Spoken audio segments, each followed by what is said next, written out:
muda ini berkali jatuh namun tetap berdiri, memperjuangkan mimpi dari anak jalanan. Kau bangkit berjuang menggapai bintang di langit, tanpa mempedulikan siapa yang mencaci memaki kamu tanpa kau sedari. Setiap saat berlalu pergi kau tetap di sini, walau dipanggil anjing di paling batu dihalau pergi, walau berdarah disimbangi hujan dan panas kau kekeringan. Jasa kau mati namun rohnya di sini.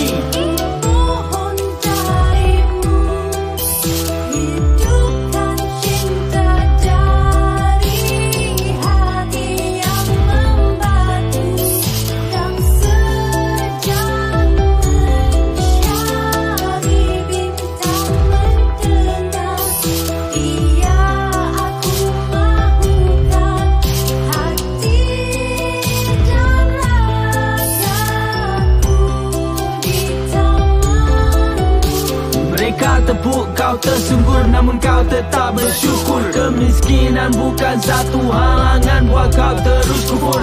Tempias kehidupan adalah satu kemenangan. Derita hidup dugaan kau jadikan pedoman. Kelusuhan bajumu bukanlah alasan untuk kau malu. Meneruskan perjuangan berkat doa ibumu. Aku tetap di sini berdiri teguh. Jangan putus asa dengan semangatmu, kerana aku di sisimu. Terangi aku di saat ku di gelapan malam dan menaburiku. Aku berserah padamu. Ku mohon darimu, hidupkan cinta dari hati yang membatu, yang sedang mencari bintang mendengar. Dia aku mahukan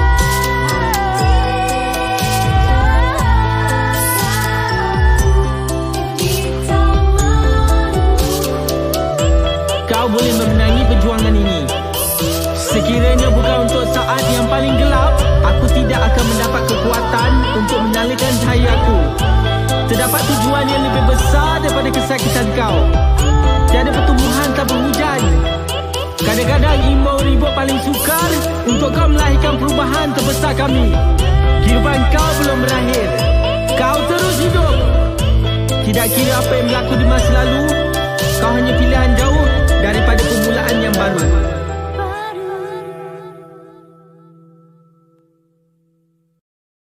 Ku mohon darimu, hidupkan cinta dari hati yang membatu, yang sedang mencari.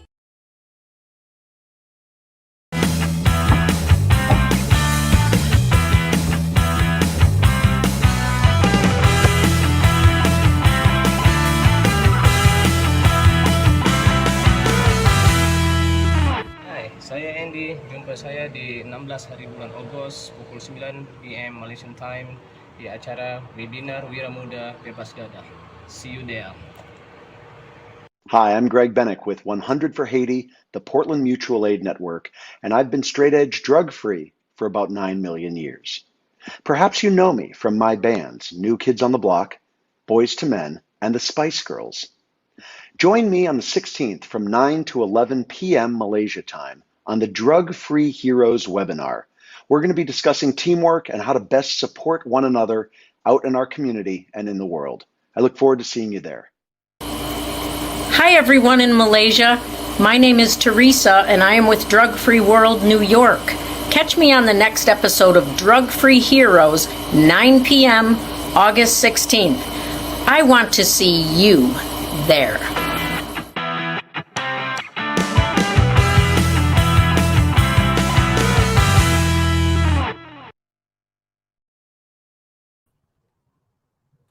What's up? Assalamualaikum, halo, hai semua yang hadir, apa khabar? Kita berjumpa lagi ya, Sab? Kita berjumpa di sesi terakhir. Kita ada bual bicara Wira Muda Bebas Dadah. Jom kita raikan dulu. Waalaikumsalam Muhammad Firdaus. Apa khabar brother? Sihat brother Anda di mana tu? Boleh share dulu dengan kawan-kawan lagi di luar sana. Yes, so kita sekarang berada di lap terakhir. The final lap for the last episode untuk Wira Muda Bebas Dadah. Hari ni kita ada lebih kurang 5 ke 6 orang international guest. So daripada mana tu Bro Wat?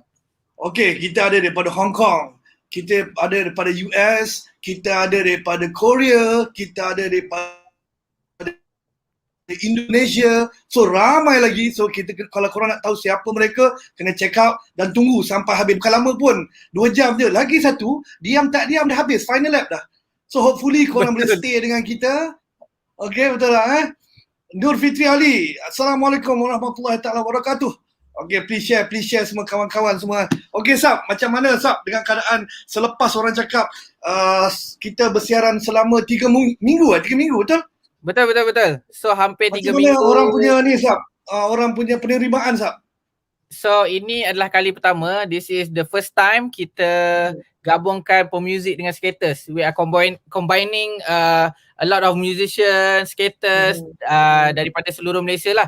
Kita ada banyak ciri-ciri daripada 1 hingga 8. Terima kasih banyak-banyak siapa yang dah join daripada mula sampai habis. Hari ni and then thank you so much to Drug Free Malaysia because inviting us to be a host, and then after that kita berpeluang lah untuk share apa yang ada di kepala kita ni untuk kebaikan untuk kebaikan, betul Sab Betul. Legend-legend seperti macam kita ada Lock, kita ada CD daripada Dead Mushroom, ramai lagi yang hati-hati otot-otot, dan korang boleh check out balik dekat Drug Free Malaysia punya Facebook ataupun Drug Free Malaysia punya YouTube. Kalau korang terlepas di minggu-minggu yang sebelumnya, korang boleh check out, korang boleh tengok balik. Memang orang cakap apa, pembincangan yang hebat lah orang cakap, dan skater-skater handal kita Betul Sab Betul. Okay, so kita ni bang dah bercakap, lupa nak mengenalkan diri. So saya Sab. So saya Sabri Stubborn. Hari ni kira pertama kali lah saya jadi MC untuk ni sebagai penutup dia. Kenalkan diri dulu, Bro Awad. Nama saya Awad daripada Awad Studio. Alhamdulillah. Ini yang kali ketiga lah saya dijemput. Terima kasih. Harap-harap boleh dijemput lagi Drug Free Malaysia, kita punya NK, kita punya presiden. Harap-harap janganlah sudi lah. Jemput saya sekali lagi. Yes, terbaik. Okay, jom tanpa melengahkan masa, kita nak jemput our presiden kita daripada Drug Free Malaysia yang asalnya dulu adalah Drug Free Youth Association dan dia telah berubah kepada Drug Free Malaysia. So jom, kita mungkin ada kata-kata aluan daripada Khai Aziz. Let's go. Halo, Assalamualaikum. Apa khabar semua? How's it going everyone? Apa khabar Huhus? Semua sihat? Alhamdulillah. Orang cakap bertambah cabi lah. Tambah cabi, bertambah comel lah. Bertambah comel. Okay, saya nak ucapkan terima kasih kepada kawan-kawan saya, tim-tim saya lah yang berusaha untuk menjayakan program Wira Muda Bebas Dadah ini. Okay, so saya selaku presiden, nama saya Khai Aziz ataupun Kai, ataupun Kai. Okay, nama event ni Wira Muda Bebas Dadah. So objektif event ni adalah untuk menginspirasikan anak-anak muda sana untuk menjadi wira dan melakukan sesuatu untuk komuniti, tak kira lah memberi makan pada orang miskin, membuat bank makanan di komuniti, membantu mereka-mereka yang susah, tak kira apa saja. Kita dalam situasi terdesak ni, kita meraihkan ataupun kita mengharapkan wira-wira muda yang baru untuk menjadi wira penyelamat kepada komuniti masing-masing. Okey, saya juga nak ucapkan terima kasih kepada penaja-penaja program, iaitu Jawatan Kuasa Tetap Pembangunan Sosial Negeri Selangor, dan kepada YB Hairudin YB Hairudin, nama sama dengan saya so yang banyak membantu untuk program ni dan dia punya team. Okay, dan saya ada, sebelum ni kita ada 9 siri yang kita dah jalankan. Alhamdulillah semua berjalan dengan lancar. Ramai orang dah follow, pemuzik, skaters dan pelakon-pelakon. Ya, tak lupa juga kepada aktivis-aktivis bebas dadah yang join sekali. So alhamdulillah, terima kasih banyak-banyak join kita. Dan ini adalah first time gabungan skateboarder dan pemuzik. Sebab apa kita gabungkan skaters dengan pemuzik? Sebab diorang ni boleh inspirasikan ramai orang kat luar sana. Sebab even saya pun, saya seorang skateboarder dan saya seorang pemuzik, dan ramai di antara kami di dalam grup Drug Free Malaysia ni bermula dengan skateboard dan muzik. So terima kasih banyak pada diorang juga yang menyokong program ni, dan terima kasih kepada Selangor, negeri Selangor kerana memberi bantuan kepada kami untuk meneruskan program ni. Dan so hopefully in the future kita akan lakukan lagi event ni dan dapat menginspirasikan anak-anak muda di luar sana untuk melakukan sesuatu demi negeri Selangor, demi negeri Malaysia, negara Malaysia. Okay, so thank you very much. So hopefully program ni akan berjalan dengan lancar. Okay, thank you Sab, thank you Awad, teruskan. Terbaik Presiden kita, terbaik. Orang cakap kata-kata aluan sebelum kita melabuhkan tirai. Biasalah kita kena ada kita punya, orang cakap, kata-kata mutiara daripada Presiden kita, iaitu Ian Khai. Okay, daripada kawan-kawan kita yang di luar sana, orang cakap apa salahnya kalau kita boleh share lagi di Facebook masing-masing, ya. Adlan Ong, Assalamualaikum. Waalaikumsalam warahmatullahi. Okay, Sab, macam mana Sab? Orang cakap, tadi kita sambung balik macam mana penerimaan program ni yang Sab tahulah. Itulah, kita dapat banyak feedback, a good feedback, sebab bila kita dalam pandemik ni, kita cubalah nak buat event secara online, secara maya macam ni. So this one is one of the initiative from kerajaan negeri dan juga gabungan daripada NGO Drug Free Malaysia. Alright. So kita dah nak start dah ni, bro Awad sebenarnya. Kita dah nak start. Okay. So Baik, the first guest, kita ada siapa tu? Okay, sekarang ni kita akan bawa, orang cakap, legend juga. Dia telah menyatukan ramai pemuzik-pemuzik di Asia Tenggara ini, iaitu kita punya brother Rizz daripada Sab? Daripada mana? United Asia. Wow. Introducing Presiden Rizz. Hey, what's up, brother? What's up, everybody? How you doing in Malaysia? Yeah, we are good here, man. Thank you for your time, bro. Pretty good. Alright, let's go. Kita tinggalkan No problem, man. presiden Alright. kita. Yeah. Okay, over to you guys. Alright. Leave it to us. Okay, thank you very much for joining us, Rizz. So You're very we're welcome. gonna everybody. go straight to the point because we know that you're working tomorrow as a teacher, so we don't want to take so much of your time. Okay, I'm gonna ask you a few things.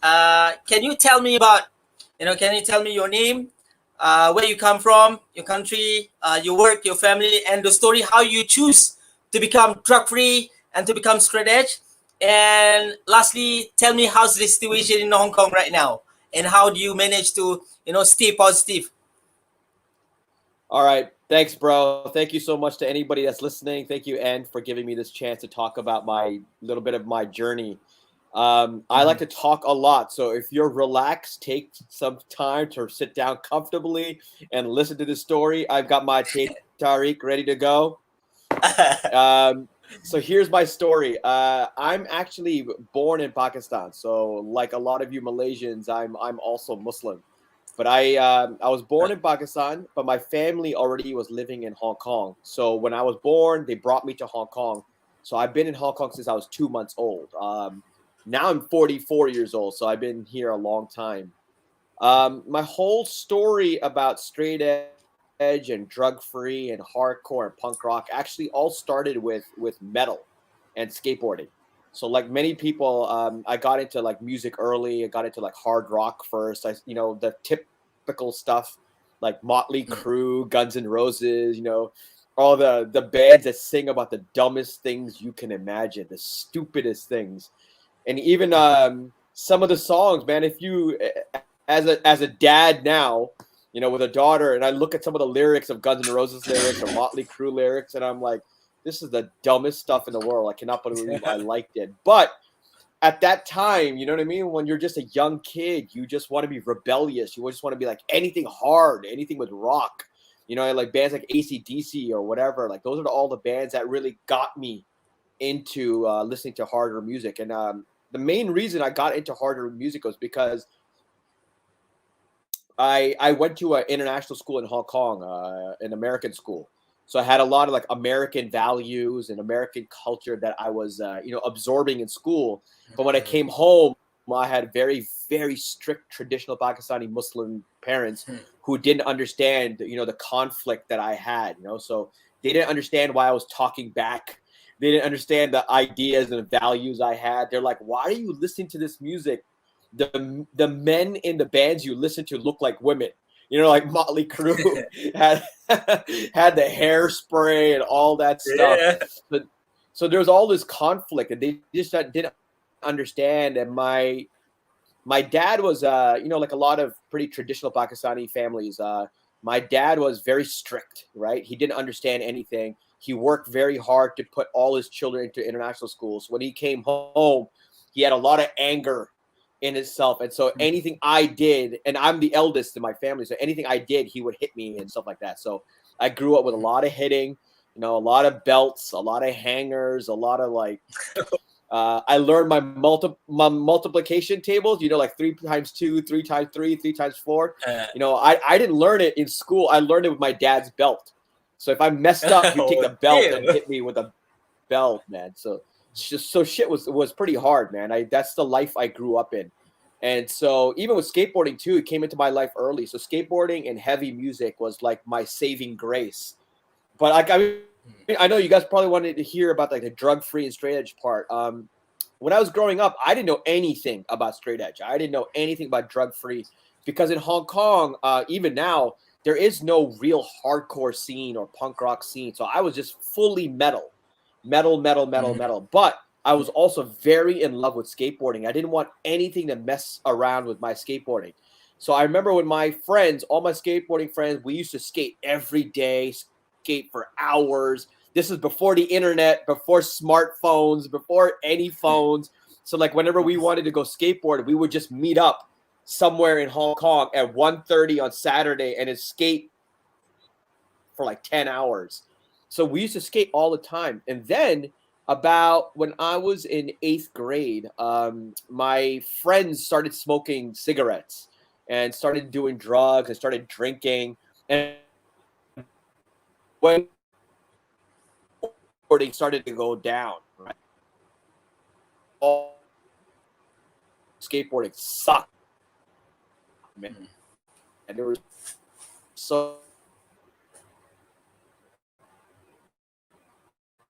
I want to do that. I don't want to mess with it. But my main reason is because of the way my dad was treating my mom at home. He actually drank a lot. So he'd come home late at night and he'd be drunk. And then, you know, he would hit my mom or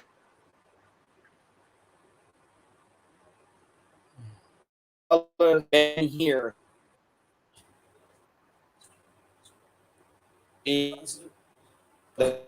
Jangan tutup lapak ni. Nanti tak dapat internet. Miss your mom, dude.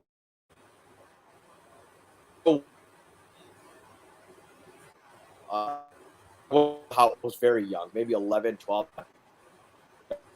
Mom, like crying, my dad, this stupid kitchen. I just knew. And I was like, whatever my needs, I don't want to have anything to do with it. Like, I don't want.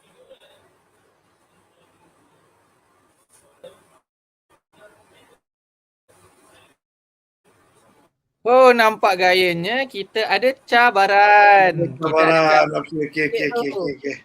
Mari kita tunggu dia masuk balik. Itulah kita dah orang cakap dah kusyuk dah ni dengar apa Rizz berborak kan.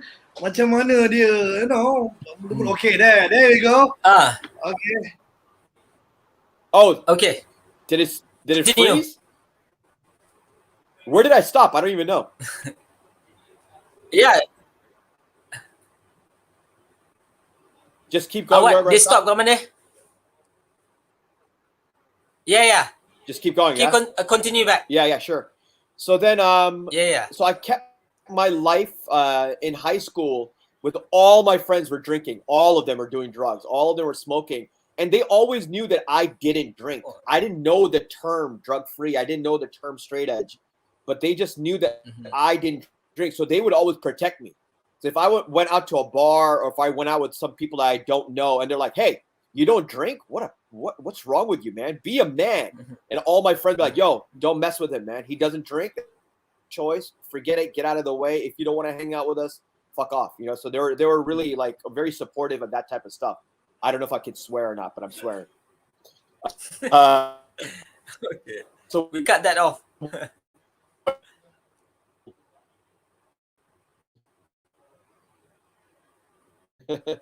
when I was 17 and I got to USA, that's when I first learned what straight edge was. I'm like, oh, you don't drink? I'm like, no, I don't drink. They're like, oh, you don't smoke or do drugs? I'm like, nope. They're like, oh, you're straight edge. I was like, what? I'm straight edge? I don't know what that means. And so they finally explained. They're like, oh, there's a band called Minor Threat, and they have a song called Straight Edge. I was like, what? There's a song called Straight Edge? They're like, yeah, it's a song. We don't drink, we don't do drugs, and I'm like, I've never heard that before. So I listened to the song, and I started to learn that there was this within the hardcore movement. And I couldn't believe it. But if people know about hardcore, they should know that the mid-90s was the mid-90s, like 94, 95.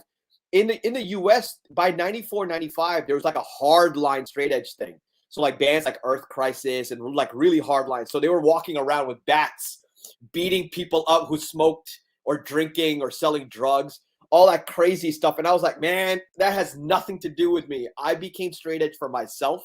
I became drug-free for myself. I don't care if you drink. I don't care if you smoke. You do what you got to do. As long as you're respectful to me, I can respect you. You know, as a friend, if you start going crazy, if your whole life revolves around drugs, and of course I will talk to you as a friend because I care about you, but I don't choose friends because they're straight edge or drug-free, but I do completely support drug-free and straight edge lifestyle. So that's my story. All right. Quite an awesome story, Rizz. Do you know how to speak Chinese? Can you speak a little bit of Chinese? Okay. Do you want me to speak Cantonese or Mandarin? Give me some Cantonese. Yeah, Any of course, wording? Cantonese is the best. That's the best language. Okay. Let's see. Okay. 大家好，我係香港人，我叫 Rizz，香港長大嘅，我係好中意廣東話，好中意香港，香港係最勁嘅城市。Oh, fucking awesome. All right. So you know, we used to sing Beyond at your first show. Yeah. Oh, I can never Wow. forget that, dude. That was amazing. That first show in KL. Do you remember what year that was? Was that 2003 or 2002? Oh shit. Yeah, 2002 or 2003. I forgot. I'm still a young man.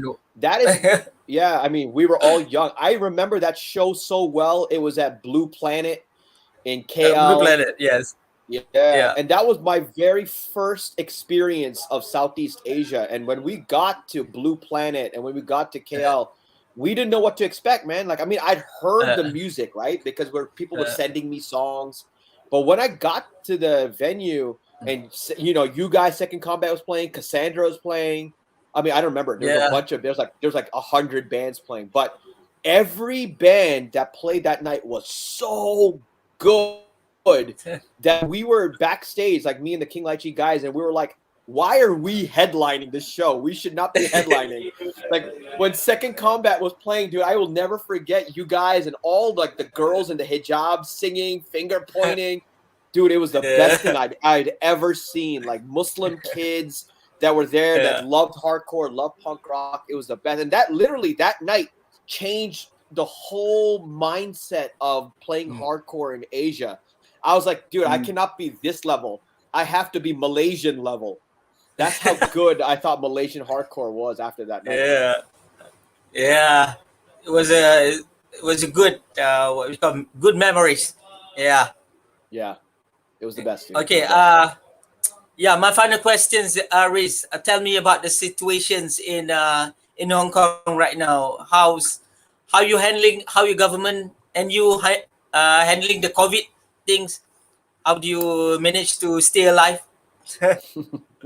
The only way I stay alive is that I have a loving wife. I love my daughter. My daughter loves me. I have a good job because I'm a teacher. I knew very young that I did not want to work in some meaningless job, like just work in an office. And so when I started working as a teacher, I knew how important my impact was on young children. So I'm so lucky that now I still have that job. So no matter how bad my life might be or how bad the situation is in Hong Kong or even around the world, I mean, like you guys in Malaysia, man, my heart goes out to you guys. COVID is killing your country. I mean, what's going on in Afghanistan to all the poor people in Afghanistan. Like there's a lot of things that you can be negative about. But because I'm surrounded by children, and children just live in the now, right? All they care about is right now. And they help me kind of forget the negative stuff and just move on with life, that life will go on. So that's one of the best things about my job as a teacher is to always stay positive. All right. Thank you, Rizz, for your honest answer, and your honest sharing. Thank you very much. We love to have you here. So hopefully, hope to see you again next year for the next events. Thank you very much, Rizz. You're very welcome. Thank you, everybody, for listening. Please support Drug Free Thank you. Malaysia. The best. Yeah. All right. Thank you. Alright. Thank you. Terima kasih In dan juga terima kasih Rizz ya. Betul-betul inspired lah aku dengar bila dia cakap tadi dia tak memilih kawan-kawan. Sama ada dia straight edge atau tidak, dia kawan pada semua. Of course, dia akan tolong kawan-kawan dia kalau terjerumus dalam kancah dadah atau apa, tapi dia tidak memilih kawan-kawan. Itu yang kita nak no prejudice. Betul tak Sab? Betul. Tak sangka juga sebab dia seorang cikgu, dia pengajar. Yelah, dia orang daripada music metal. Dia suka metal tadi. Dia suka metal, hardcore, and then dia datang Malaysia. Yelah, dia tengok macam mana budaya kat sini. So dia orang kat sana pun dia ada different culture. Tapi rupa-rupanya drug free ni dia apply dekat mana-mana. So dekat seluruh dunia ni ada je yang ada movement dia setiap tempat je. Macam guest kita lepas ni. Daripada seberang je Bro Awad. Betul? Betul. Kita punya sahabat kita dia berseberang, dia juga akan cerita macam mana asal usul hak kopang di negara mereka. Betul Sab? Betul tu. So jom, tanpa melengah masa, kita nak jemputlah sahabat kita, saudara kita Andy daripada Indonesia, daripada Drug Free Indonesia. Let's go Andy. Over to you Andy.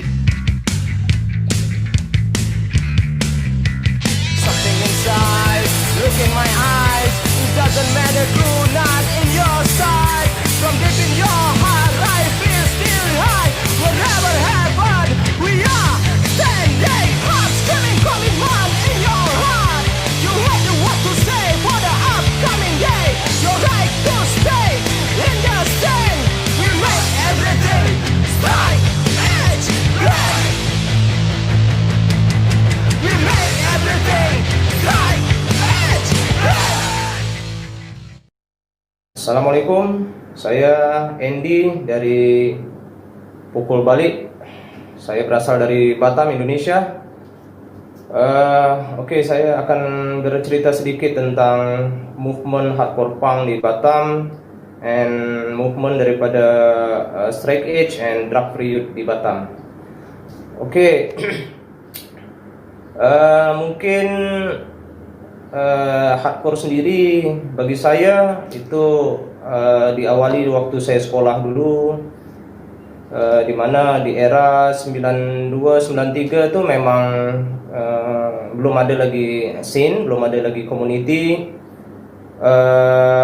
Kami sesama kawan-kawan sekolah hangout sama-sama, sesama suka musik, apa aja lah musik yang kita suka kan. So ada satu member yang memang di era itu dia memang sudah bolak-balik lah pergi Australia, and then dia balik daripada Australia, dia bawa zine, newsletter, vinyl, kaset semualah. Minor Threat, Black Flag dia bawa, dia bagi tunjuklah ke kami kan. And then berbudak pun kawan-kawan jadi suka, dia dengar dan jadi macam influence lah. So budak ni pun dia punya studio di rumah dia.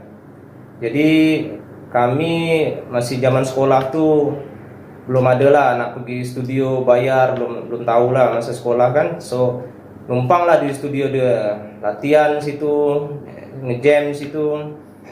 Lepas tu berjalan waktu pun akhirnya kami tamat sekolah. Aku ambil college university di Yogyakarta. Sampai dekat Yogyakarta pun aku jumpa dengan komuniti hardcore punk di sana, underground lah. And aku hang out dengan budak-budak di Malioboro. Kemudian aku bikin band juga lah di Jogja. Sempat juga main di gig-gig kecil di Bandung, di Jogja, di daerah Jawa lah. Lepas tu aku kuliah and ambil college, graduated, selesai dekat Jogja. Mak bapak suruh balik ke Batam untuk cari kerja. Balik ke Batam, sampai di Batam rupanya sudah ada komuniti underground. Ada metal, ada punk, ada hardcore, udah banyak lah. And aku join di situ. Disitulah aku dapat juga beberapa information tentang straight edge, tentang drug free and band-band yang straight edge lah. Disitulah aku mulai berpikir kalau hardcore punk tidak hanya tentang main band and mabuk sana sini lah. Rupanya ada sisi positifnya. Aku terus gali semua tu. Aku cari tahu, zaman itu memanglah susah nak dapatkan internet.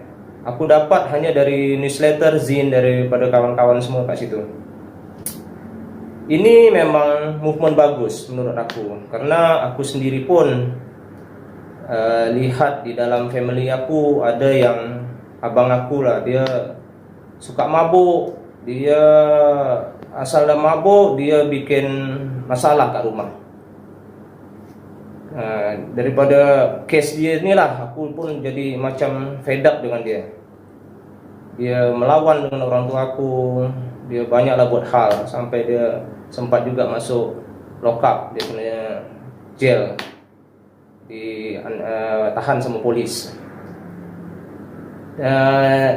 Atas dari dasar itu semua, aku makin macam nak buat semacam movement. Ditambah lagi ada juga beberapa member-member aku, neighbor aku, tetangga aku, dan bahkan family aku pun masih ada yang terbabit di kasus narkoba. Kalau Malaysia bercakap dadah. Atas dasar itulah aku ingin menggerakkan movement ni.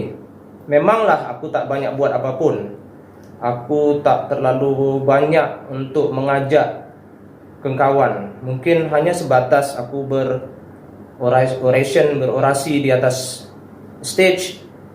Kemudian aku hangout, aku cerita kalau efek daripada narkoba ni tak bagus, efek daripada dadah ni membuat kita semua jadi sengsara, family kita semualah. Kebetulan aku bernasib baik ditunjuk menjadi ketua yayasan sekolah sebuah high school. Kalau kat Indonesia cakap SMA. Jadi dekat school ni aku memang ditunjuk sebagai ketua yayasan. Aku sering memberikan semacam pengarahan-pengarahan, memberikan spirit buat generasi sekolah kan, generasi anak-anak lah yang di bawah aku kan. Aku mengajak memang diorang untuk fight dengan drugs. Aku memang mengajak diorang untuk say no to drug, karena drug memang akan membuat kita hancur. Jadi setakat ini memang aku bergerak di situ. Tapi alhamdulillah aku dapat support daripada kawan-kawan aku, daripada family aku, daripada orang-orang dekat sekitar aku, dekat office aku pun. Diorang support aku untuk membuat sebuah pergerakan yang lebih real, lebih nyata.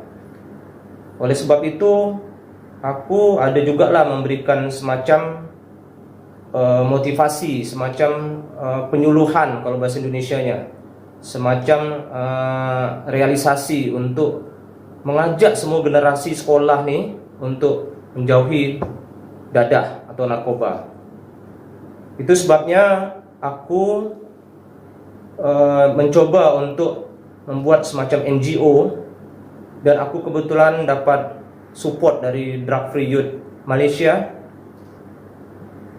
After aku sempat berkesempatan untuk nonton Youth of Today kemarin dulu di Singapura, aku bertemu dengan Anne dan aku mendapatkan support juga dari Anne. Terima kasih Anne.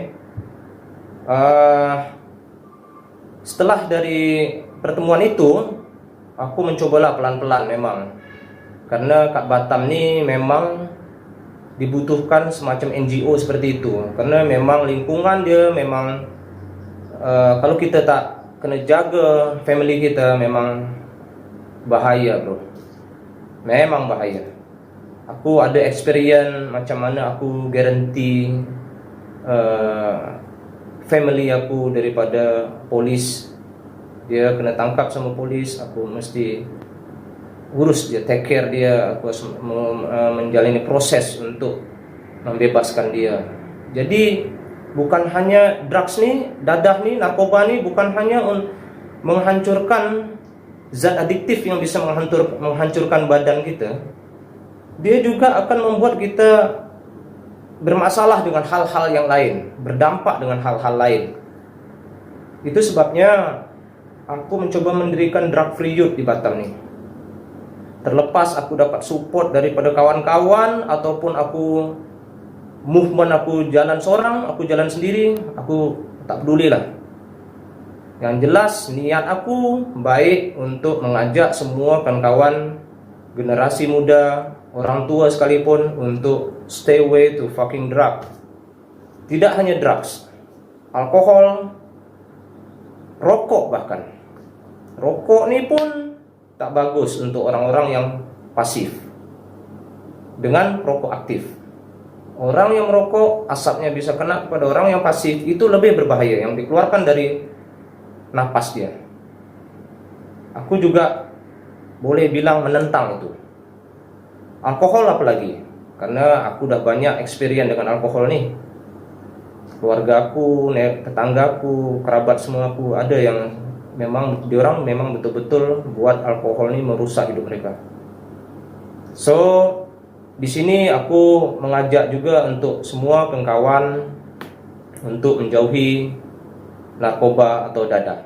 Okey, untuk Drug Free Youth Batam sendiri memanglah belum lama berdiri.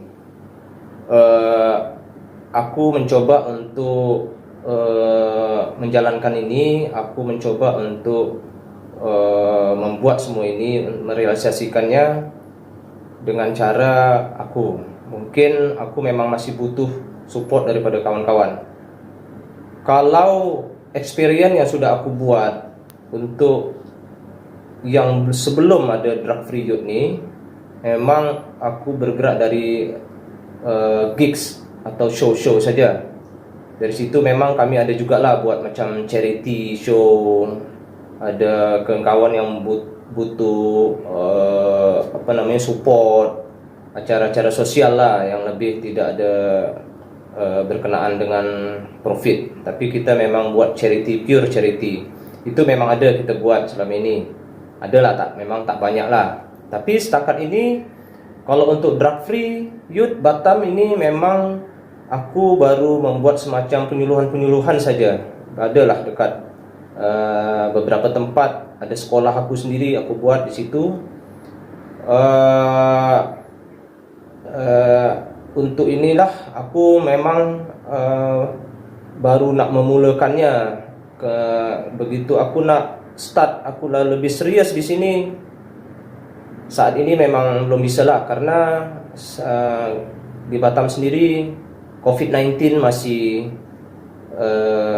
berbahaya, masih tinggi. Jadi aku belum bisa lah macam membuat semacam suatu pengarahan, mengumpulkan orang, itu masih dilarang untuk di Batam. InsyaAllah kalau aku ada kesempatan itu ataupun COVID ni dia sudah tidak ada lagi, Batam sudah boleh membuat semacam kerumunan atau crowded orang yang boleh berkumpul. Aku mungkin bersama kawan akan membuat semacam penyuluhan tentang bahaya daripada dadah atau narkoba ni. InsyaAllah aku akan jalankan itu. Tapi setakat ini memanglah aku masih bergerak dari sosial media saja. Dan itu pun tidak banyaklah. Aku hanya macam mana aku jumpa orang, macam mana aku bersosialisasi mau lewat sosial media. Aku memang mengajaklah untuk menjauhi itu barang-barang haram tu. Jadi untuk ini last aku hanya berharap kawan semua sehat selalu dan jangan pernah coba-coba untuk masuk dalam lingkaran narkoba tu.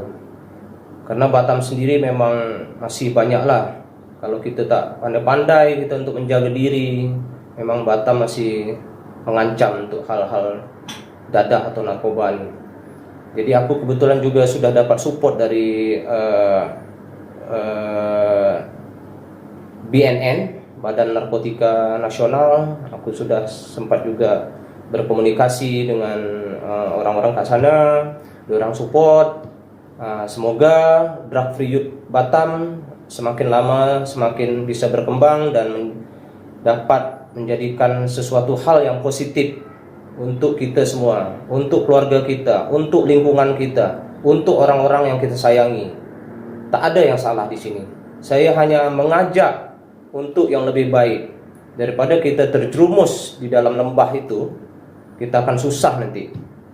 Jadi last, terima kasih untuk Drug Free Youth Malaysia, khusus spesial buat N daripada Second Combat. Terima kasih juga untuk semua kawan-kawan. Terima kasih juga untuk lingkungan saya, family dan semua Batam City Hardcore, semua komuniti, semua scene yang sudah mensupport. Last, say no to drug and keep clean and stay strike edge. Itu dia. Kita apa orang panggil tu, aku terlena lah dengar dia punya movement, walaupun di tempat yang orang cakap circle very small scale, tapi dia kat Batam tu, tapi dia tetap juga dengan dia punya pendirian untuk dia cakap apa tadi yang dia cakap, tak kisahlah sama ada dia dapat support atau tidak, dia dengan kawan-kawan dia akan meneruskan perjuangan dia. Betul tak? Betul. Teringat dulu masa Khai awal-awal dulu buat drug free youth masa tu di FYA. Kita orang pergi ke sekolah-sekolah, so kita nak reach out dekat sekolah rendah, sekolah menengah, adalah kawasan-kawasan pendalaman tu. Yelah, kita nak membantu murid-murid dekat sekolah tu untuk pendedahan tentang bahaya drugs ni. Teringatlah dulu-dulu dengan In kita pergi sekolah macam-macam pengalaman. Sebab kau pun antara yang terawal lah dalam drug waktu tu, drug free youth, betul? Drug free youth waktu tu semua orang masih muda. Tapi kau masih muda lagi, aku nampak benda tu. Kau punya aura muda tu masih lagi ada sah Aura muda, betul.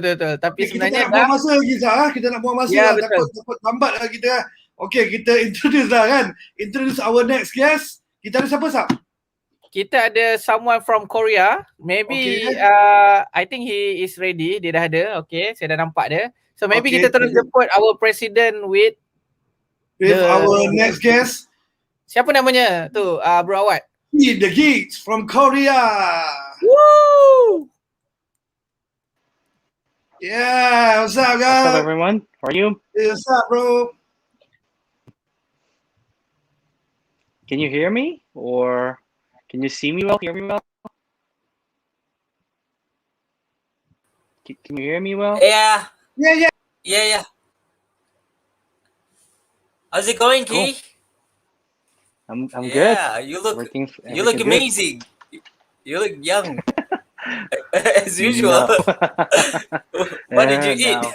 Straight edge. Straight edge. Straight edge. Yeah, I knew Yeah, it. It's same TMA as me, straight but I edge. look old a little bit. No. All right, Kii. Still look amazing,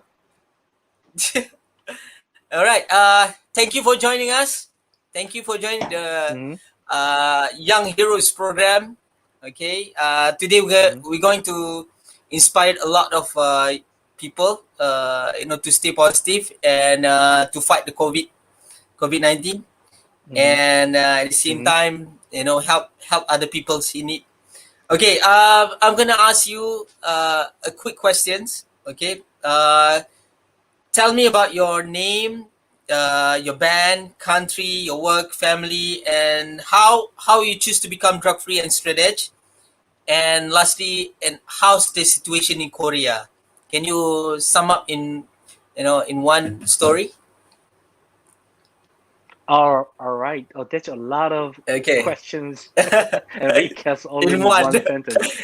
So I'll just Only start one. with, let's start with the basics. Yeah, if you forgot. Yep. Yeah. My name is Kii Seok. But you can just call me Kii. But I'm from South Korea. I'm born and raised in Seoul, and I'm in a band called The Geeks, for South Korea hardcore band. We've been playing together for about the past 22 or 21 years old, since 1999. So depending on how you calculate. So we've been together for almost 2 decades. So, and I'm 40 years old and happily married, and I don't have any kids, but I have 2 dogs. So, and then so professionally, I'm a marketer. So I'm heading marketing organization at the most Swedish company in the world called IKEA. So IKEA Korea, I'm heading marketing organizations. So Kia. and side stories, being in a hardcore band for such a long time, really helped me creatively, and he taught me how to work together with all these different types of people with the same goal. So that's who I am now.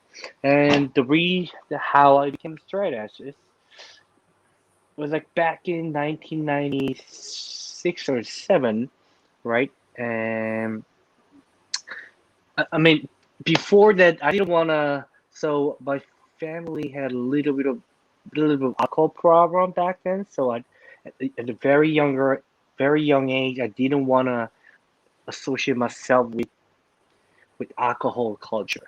But I didn't really have a strong idea of what it was, how I wanted to live my life. I was so young back then too. But at one point, I was at a show, at a punk rock show. But even though I was at a punk rock, I was into punk rock. I had no idea about what straight edge was. And there's a band called South Korean punk rock band called No Brain. They used to be huge, and now still is one of the biggest rock bands in Korea. So I got to be friends with the singer of No Brain, and he asked if I wanted to have a drink with him, and I gently said no, because I wasn't drinking back then, but I didn't have. It wasn't really based on any kind of conviction or dedication. So I said, "Oh, I don't want to smoke. I don't want to drink." And he was like, "Oh, are you straight edge?" So that was my first encounter with the term straight edge. I think, but he got that from he got that from Earth Crisis back then. So it was like a mid '90s and late '90s. So Earth Crisis was huge back then, right? So and then after that, even though I was listening to a bunch of like bands like 7 Seconds, I really didn't understand what the straight edge was about. But after that, I did my research, and the more I researched, the more relevant it has become to me. So ever since then, I made a promise to myself back then, and ever since I've been keeping that promise to myself to this day. So over 20 something years of living a straight edge life. No regret though. It's kind of weird living in Korea and you don't drink. So you must have a lots of Yes. argument or people asking you why you're Korean but you don't drink, because it's kind of weird to some Right. people. Yeah. Is it that famous that Korean people are heavy drinkers even in Indonesia? Is like a universal truth? Like very stereotype truth. Yes, it is true. But yeah, right now things have changed so much dramatically. Now the society, our economy has progressed dramatically. So then people's perception of how they want to live their lives, how they want to work, how they view work has changed dramatically. So it's more about me, how I want to live my life.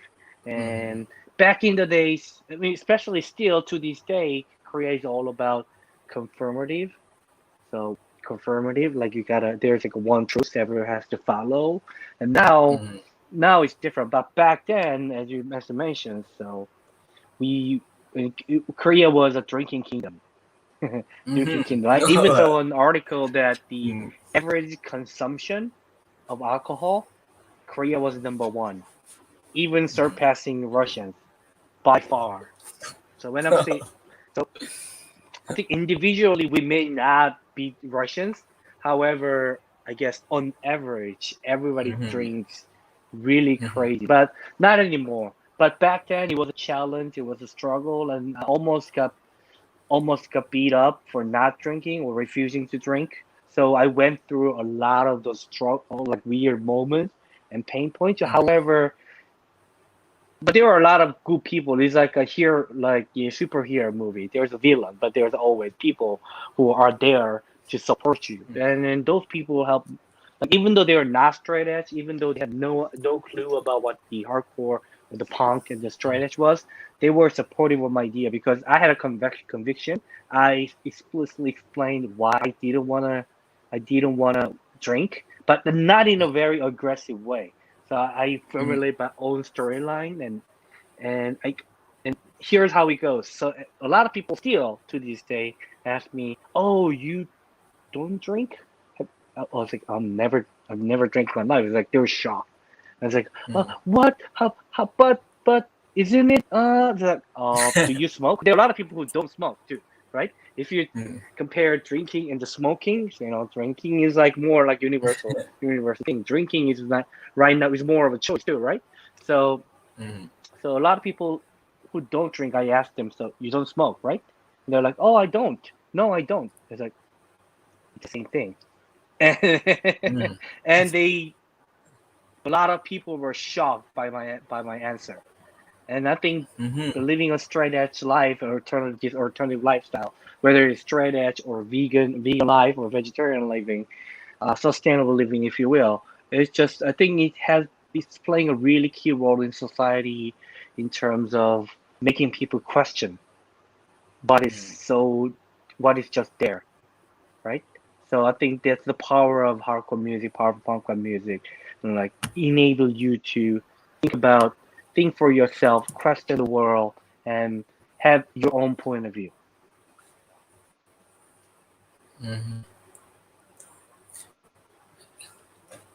Okay, I heard that the drug-free, the straight edge scene in Korea is kind of emerging. So there's a lot of, that coming up a few straight edge band, and people are starting to know about straight edge and drug-free lifestyle. So what do you think about that? I mean, can you tell me So a little bit? about Korean culture or just in general, like how I view straight edge, or I mean can you elaborate on the question? Yep. the emerging of a straight edge scene in Korea. I mean, lots of kids started to know about the straight edge movement. Mm-hmm. Mm-hmm. I heard a few bands started to, few straight edge band from Korea is coming up, being challenged Mm-hmm. to a lot of K-pop, community or K-pop industry. So what do you think about that? So okay, K-pop question is a Yeah, different question. So there are a bunch of new kids, young kids, and New York kids who are interested in straight edge and living a straight edge lifestyle. So they formulate their own bands, so which is really great. But even though the scene, the movement itself is not the dominant, to be honest. However, it is growing, and also, as I mentioned before, it's playing a very positive role, a role influencing non-strategy people in the scene to, drink more responsibly. So I think that's also another way of influencing other people by living a drug-free lifestyle. So- that's and good. that's that. So and then hopefully in the few years we'll have more straight edge kids in the scene, and we have more strategy band in the scene. And so, if you were to ask me a K-pop question, so I'm gonna give you a K-pop question. So, I love BTS. There's no two ways about it. So, BTS is Yeah. BTS. They're really good at what they're doing. And then, to some degree, there's some similarity between hardcore music and youth crew music and BTS music. It's all about the PMA and all about the hooks and sing alongs in the background. You know what I'm saying? Yeah. And Now that. they're like, I mean, we cannot be compared to BTS, but still, Mhm. the how we earn our international popularity or recognition. I've been following BTS even though they're not that big. I've been following them, so I see the similarity between how we build our own reputation, how they build their own reputation, and also it's even with the song structures as well. And there's some secret to our song structure and their song structure, which is, create the most creative but most expected yet creative songs with awesome sing-alongs. Yeah. And if you really think Yeah. about it, BTS songs are like that as well. And our songs are like Yeah. that as well. Korea music is like emerging right now and inspiring a lot of people around the world. I mean, it started with Oppa Gangnam, and then Gangnam, yep. moving up, yeah, and then there's what we call the Blackpink, and then EXO, and now BTS. Like Korea is like wow, Right. it's everywhere. I remember for the first time you came to Malaysia. So no one knows about Korea. No one knows about K-pop. So now K-pop is playing at our radio, and lots of Malay kids started to sing in Korea and started to talk in Korea. They know how to speak in Korean now, and they all love ramen. They all love to eat Korean food. So it's like it's a big impact to Malaysia, the Right. Korean culture. Right.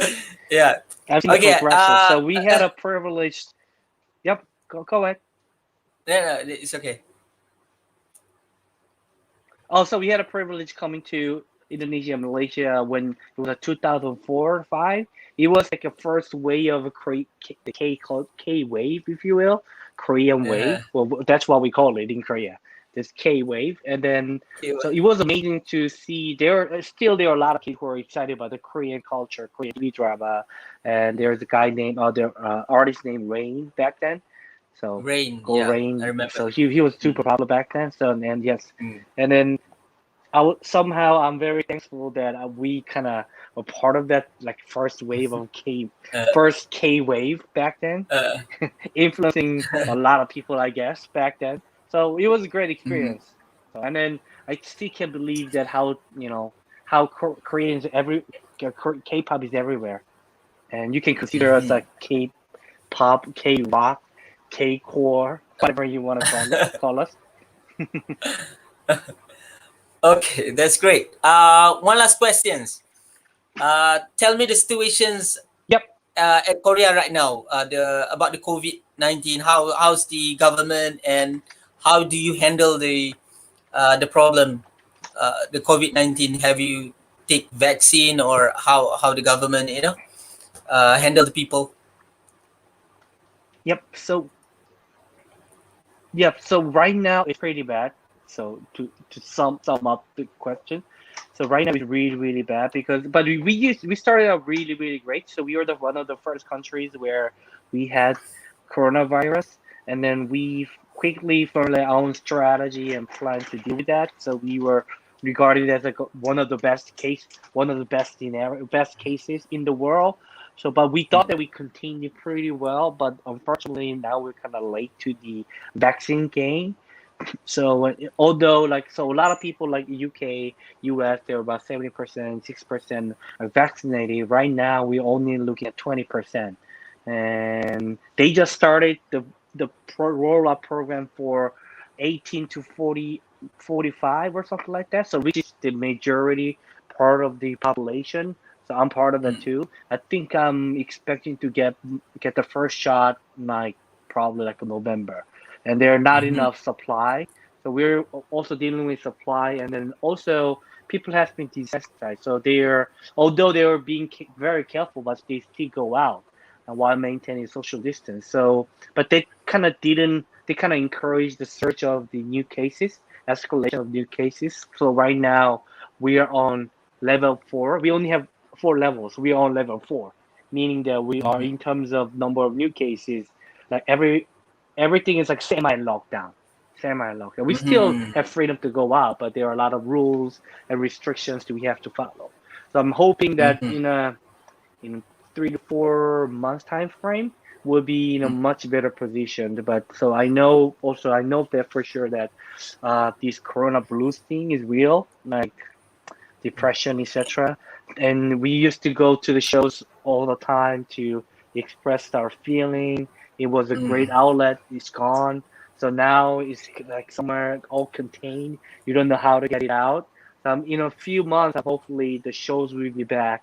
Our community will be back, so that I can, find my outlet back, so that I can live a better life than what it is now. Yeah. I've been to the gigs, the gig places in Korea. It was very good. It was a great experience. Thank you for being my tour guide while I was there. And all the guys are very friendly. It was So great. I love it in Korea. I love it. And I miss the time there.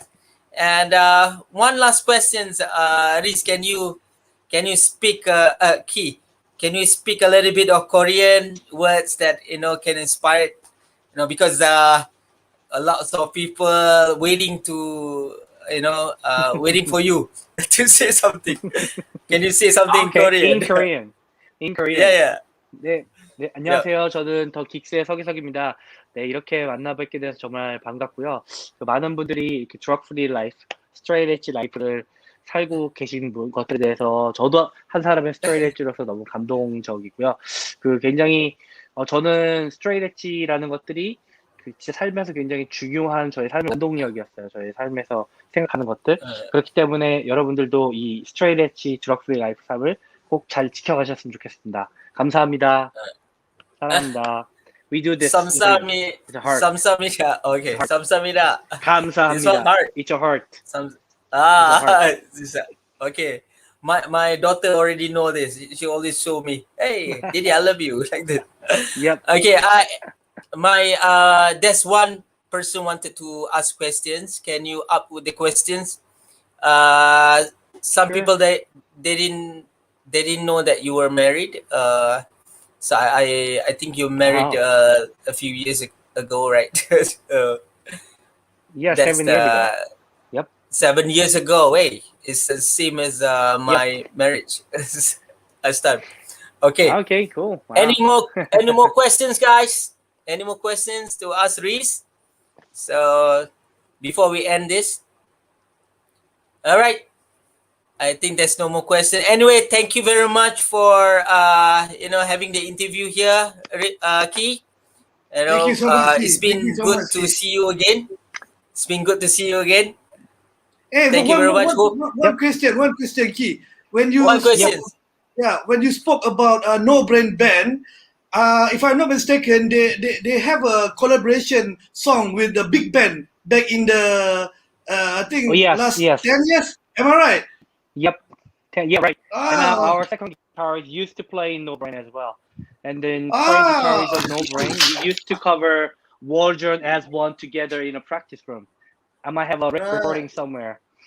And then one I last thing see. before I go, we're supposed to tour Southeast Asia before because we had a new album coming out. The Constant came out 2 years ago, a year and a half ago, and we're supposed to tour because we went to China, we went to Japan in a decade, and so we were supposed to tour South Asia. We were supposed to go back. The Corona crashed it all. But so when things get better, we'll definitely come back. I'm dying to come back to see all Hope for of the you. best, man. Hope for the best. Hope for the best. Thank you, Kii. Thank you so much, See Kii. you Thank you again. so much, Kii. Maybe see you in Korea again. Yep. See you in Korea.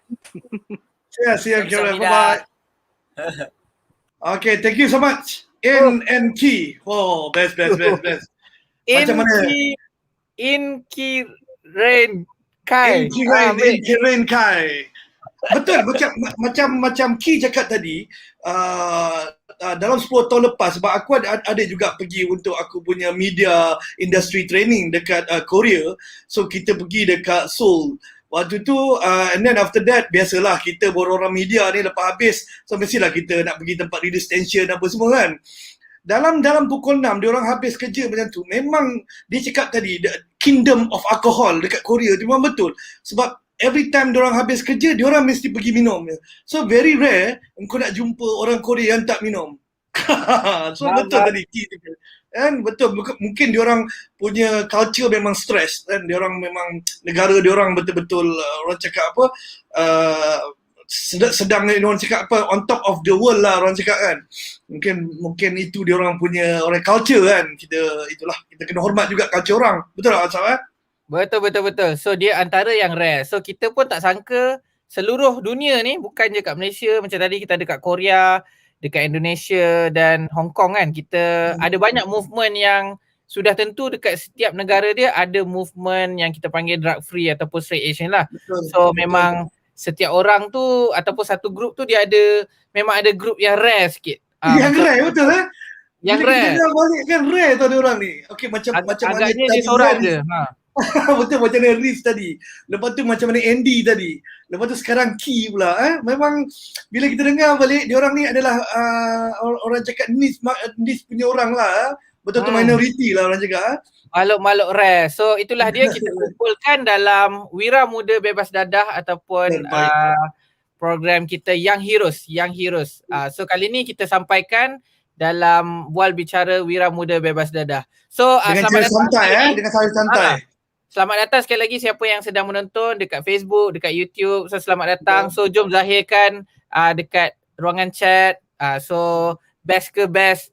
So tadi kita dah bawa 4 ke 5 orang daripada luar negara. So next round ni, hari ni kita ada wakil daripada Drug Free Malaysia, tapi kita ada juga wakil daripada Drug Free World. Maybe Bro Awad boleh ceritakan sikit intro ataupun nama beliau. Siapa tu daripada Drug Free World tu? Okey, kita ada Terresa daripada Drug Free World New York. Okey, dia ni dia memang orang cakap antara yang aktif lah di Drug Free World New York ni. Dia akan menceritakan sedikit tentang dia dan juga anak dia juga adalah seorang skater yang juga pro skater juga di sana. Tanpa membuang masa, boleh kita introduce Terresa boleh ya? Alright, let's go Terresa.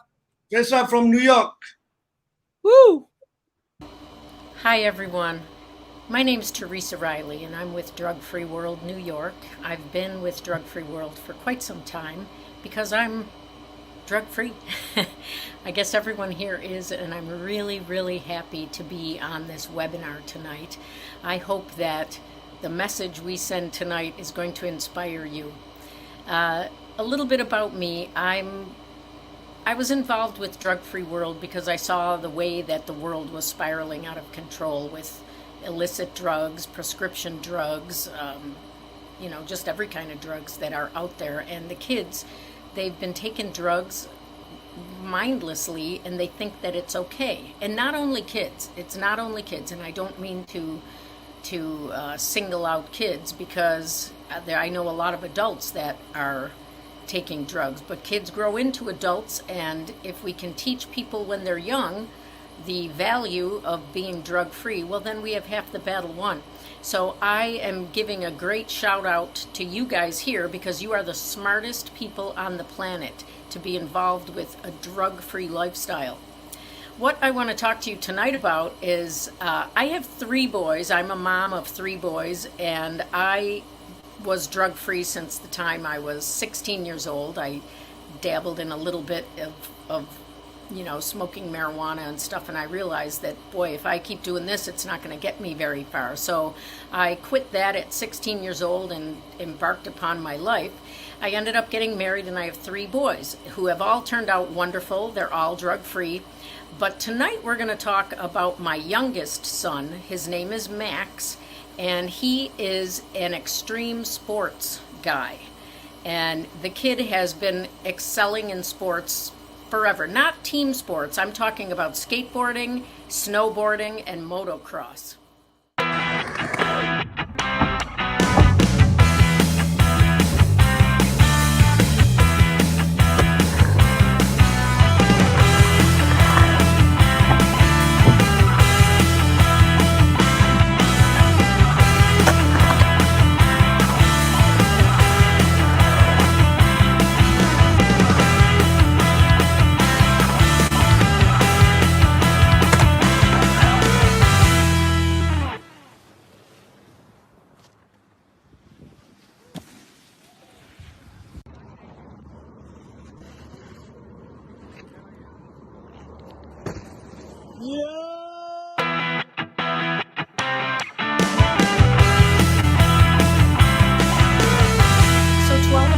Out there listening tonight, I would like to tell you to tell your kids to be carefree instead of careful. Telling them to be careful makes them fearful. If you tell them to be carefree, then they follow their dreams and it sets them on their way. I'd like to leave you with one last thing. Max, because he's into extreme sports and his name is Max, inspired me to start a company with and for him called Maxstream Sports. And the whole idea behind it is to keep people drug-free by fortifying their body and showing them that a healthy lifestyle is the way to live. And this is especially targeted for people in the extreme sports like skateboarding, snowboarding, motocross, mountain climbing, those sort of sports. So we have launched a new company called Maxstream Sports. You can follow us on Instagram at maxstream.sports. That's MAXTREME.sports, SPORTS.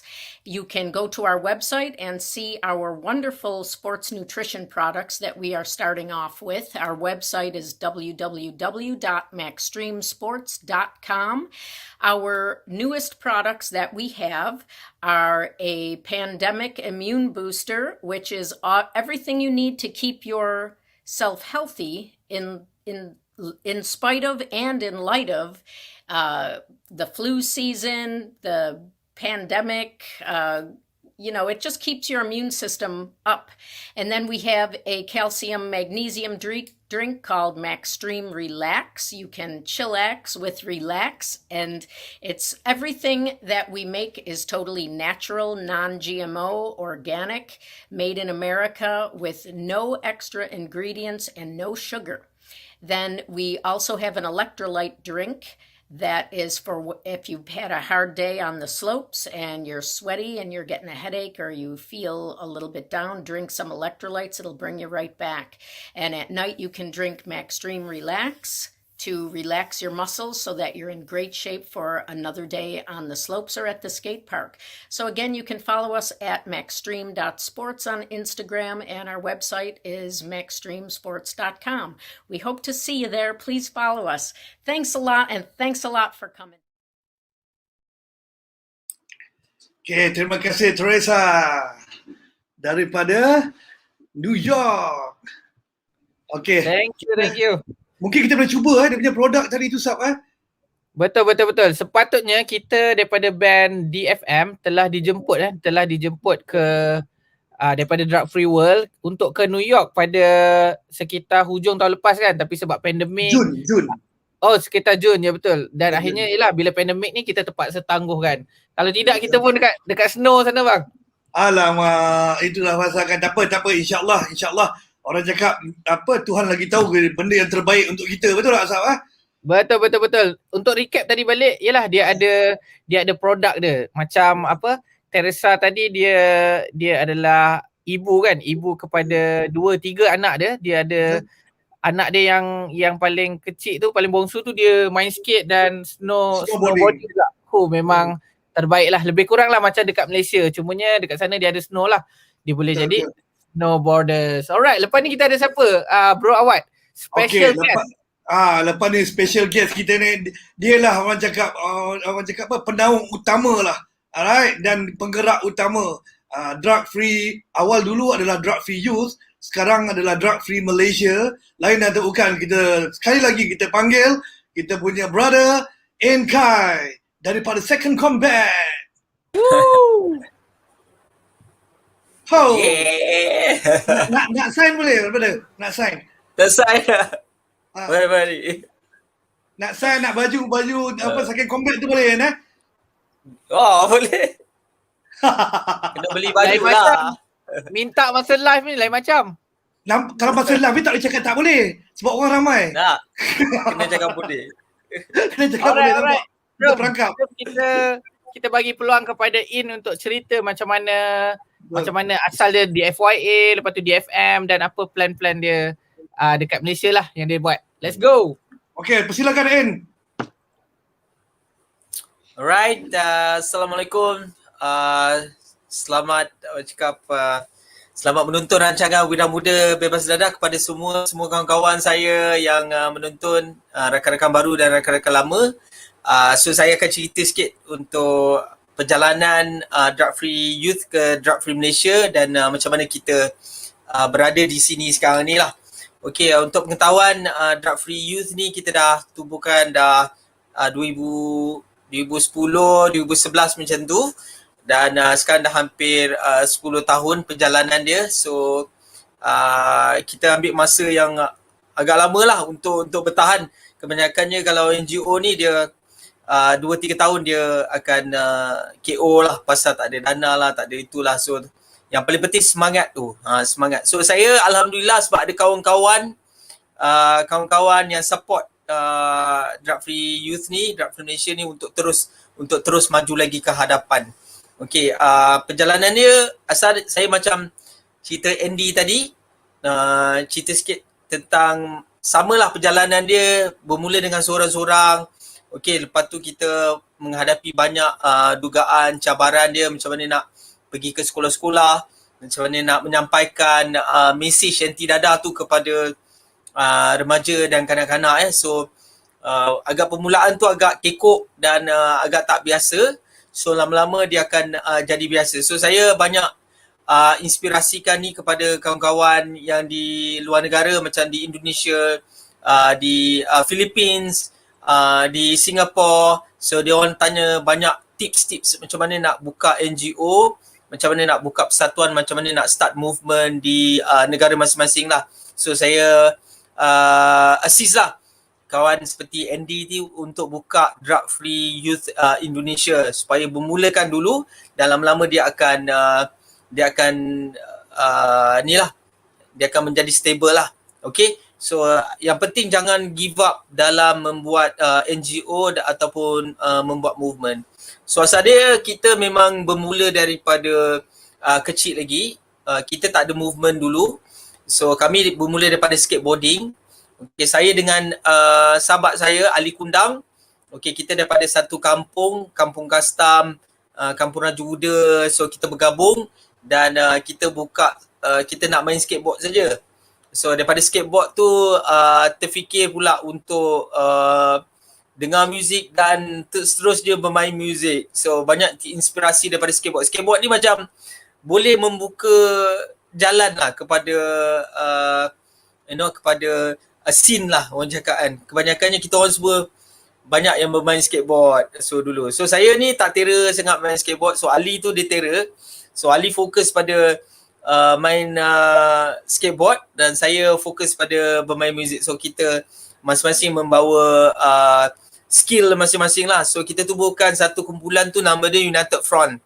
United Front Skateboarding. So United Front Skateboarding ni kita buat, kita jelajah daripada satu negeri ke satu negeri. So daripada satu tempat dulu, lepas tu kita pergi ke negeri-negeri. Contohnya bila kita bermula, kita start dengan jelajah ke Kajang, jelajah ke Ceras, lepas tu kita keluar ke Penang, ke Kedah, ke JB dan sebagainya. Itu di sana kita jumpa skater terkenal macam Pak Din. Lepas tu kita jumpa Joe Ipoh, dan akhirnya diorang semua datang ke Kelang. Dia datang ke Kelang, berkampung kat Kelang. Sampai Pak Din tu dia khusus setahun ke 2 tahun dekat Kelang. Macam mana nak jadi budak Kelang. Dia daripada orang Penang, dia nak jadi budak Kelang. So kita punya Kelang punya unity tu memang orang sangat respect. So daripada seluruh Malaysia datang ke Kelang nak tengok budak-budak Kelang macam mana dia buat scene dia, macam mana dia buat skate demo, macam mana kita buat kita punya gig. So asal-asalnya Kelang lah. Budak-budak Kelang ni memang apa orang cakap, radikal, tak nak give up dan terus usaha, bersemangat. So Kelang tu dia macam, semangat Kelang tu lain macam. So budak-budak daripada luar Malaysia datang ke Kelang untuk tengok. Nak kenal dengan Ali Kundang, nak kenal dengan Zam, nak kenal dengan, so banyaklah band kat Kelang pun keluar. Macam Cendawan masa tu, tahun 95, 96. So Kelang tu menjadi tumpuan scene lah anak-anak muda pada masa tu. So kita buat skate demo, kita buat gig.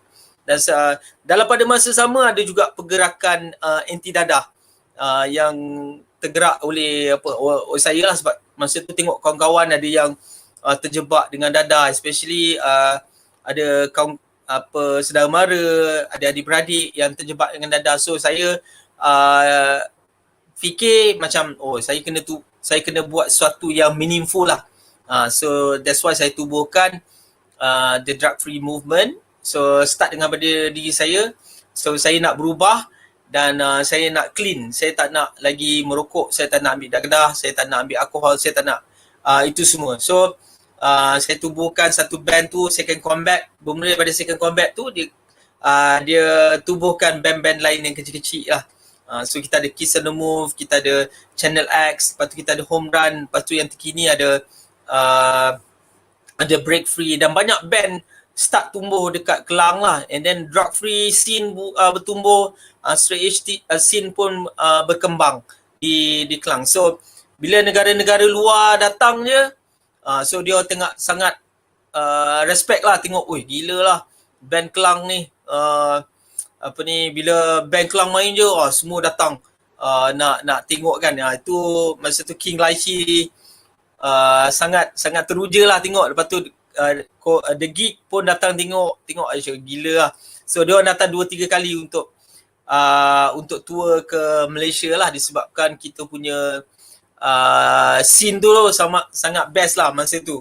And so di situ juga saya kenal kawan-kawan daripada luar negara. Saya kenal kawan-kawan daripada Indonesia, daripada Philippines, daripada Singapore, daripada Thailand, seluruh negara lah, Jerman lah, Eropah lah, France, Itali lah, Netherlands. So saya buat kawan di seluruh dunia. Kami buat kawan di seluruh dunia. Dan yang bestnya kawan-kawan saya ni semuanya drug free.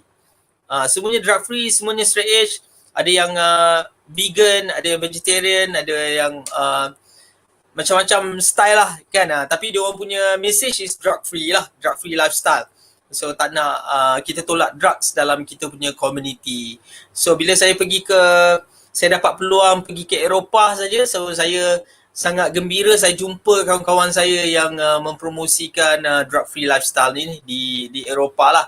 And then apa saya buat ke Malaysia, dan kita try to implementkan di Malaysia satu scene yang di mana scene drug free ni di mana kanak-kanak pula, remaja-remaja yang hampir terjerumus, sebenarnya dia orang ada choice untuk memilih jalan untuk tak mengambil dadah dan menjadi clean, dan at the same time boleh membantu komuniti. Sebab kat sana semua memang budak-budak scene dia memang membantu komuniti. Dia akan buat sesuatu untuk komuniti dia, macam memberi makan pada gelandangan, membantu orang-orang yang susah, and then dia orang fight for ketidakadilan tu. Dia akan dia akan lawan lah. So dia akan bantu mereka yang memerlukan.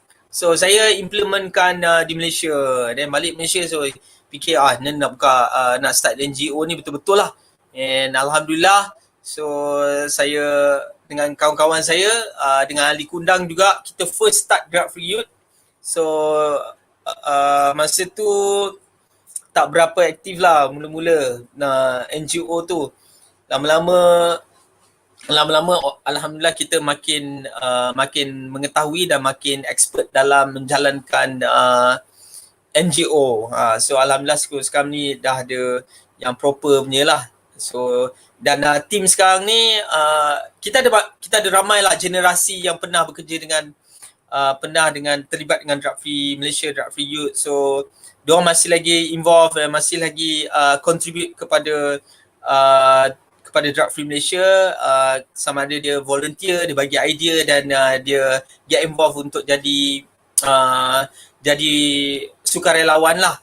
So kebanyakan orang tak faham kenapa Drug Free Youth ni dia bergerak macam underground, macam budak-budak metal, hardcore, punk rock, skateboarders lah, semua ada dalam ni. Sebab kita punya fokus is anak-anak scene, budak-budak underground, budak-budak scene, budak-budak indie, budak-budak skateboarder. So kita punya fokus is that. Kita tahu kita ada squad anti dadah, kita ada ADK, kita ada macam-macam pemadam lah. So diorang tu biar diorang fokus pada diorang punya community. Diorang akan fokus pada makcik-makcik, pakcik-pakcik yang ada di kawasan-kawasan yang majoritinya orang-orang biasa. Tapi kita ni fokus pada anak-anak scene lah, yang budak-budak yang tak tercapai oleh kerajaan dan NGO-NGO. So kita fokus on that. And most of us semua adalah drug free, straight edge, skateboarder, kita ada orang yang dalam extreme sports lah. Yeah. So Alhamdulillah kita dah hampir 10 tahun jugalah, dan banyak pencapaian kita dah capai sampai ke luar negara, dan dalam negara pun banyak. Dan so kita harap kita dapat maintain dalam komuniti ni, dan kita dapat bantu banyak remaja dan belia kat sana yang tengah mencari jalan untuk menjadi sesuatu. Apa-apa nak jadi pun korang boleh jadi, tapi jangan terlibat dengan dadah. So kalau terlibat juga, so kita orang ada kat sini, kita bukannya judgemental, kita tak ada memilih. Kalau korang rasa macam memerlukan bantuan ke, nasihat ke, okey boleh je datang kat brother-brother dalam Drug Free Malaysia. Kita orang semua cool, memang open minded. So kita memang di sini untuk membantu, untuk berdiri, memberikan dorongan kepada mereka ni lah. Okay, so hopefully kita boleh jadi inspirasi kepada orang luar sana. Bukan setakat menjadi drug free je, tapi menjadi wira untuk menyelamatkan remaja-remaja, menyelamatkan mereka-mereka yang dalam kesusahan. Ya, okay. Setengah orang tak faham apa itu straight edge. Boleh terangkan tak? Daripada Muhammad Farizal Murad. Okay, so straight edge ni is totally menolak semua chemicals dalam badan. Dia tolak chemicals toxic dan racun. Sebab maksud kita ni orang yang care tentang kita punya health, tentang kita punya health conscious dan pemikiran kita, dan kita tolak dadah dan chemicals dalam badan dan mengamalkan kehidupan yang sihat, bebas dadah. And then at the same time, kalau di luar sana dia orang includekan sekali untuk community involvement dalam dan earth friendly, di mana dia orang akan membantu untuk bumi menjadi lebih baik dan manusia menjadi lebih baik. Itu di luar sana lah. So kita ambil apa yang non-toxic, non-chemicals, and mostly dalam straight edge ni adalah Muslim, so kita memang mengamalkan keagamaan. As a Muslim kita amalkan agama Islam lah. So at the same time kita juga menolak chemicals yang dipanggil, menolak chemicals ni kita akan panggil the straight edge lah. Okay. So sekarang ni kita memang mengalu-alukan ramai orang, dan kita sekarang base dekat PPZ, Pangsa Polis Purnama. So di mana kita ada satu center kat situ di mana kita tengah bantu budak-budak PPR dan untuk menjadi wira muda bebas dadah. So sekarang ni saya punya kita punya team tengah mengajar dia orang main skateboard, mengajar dia orang main muzik, dan mengajar dia orang entrepreneurship, business dan adab dan akhlak yang baik kepada masyarakat lah. So tengah fokus kat situ, dan mungkin kita akan buat lagi program di PPR lain. So hopefully kalau ada masa lagi, kalau ada rezeki, umur yang panjang, kita akan bergerak ke PPR lain. So saya tahu ramai orang kat luar sana sekarang tengah menghadapi situasi yang susah tak ada makanan, tak ada tempat tinggal, ada yang kena halau rumah. So Drug Free Malaysia ni try nak bantu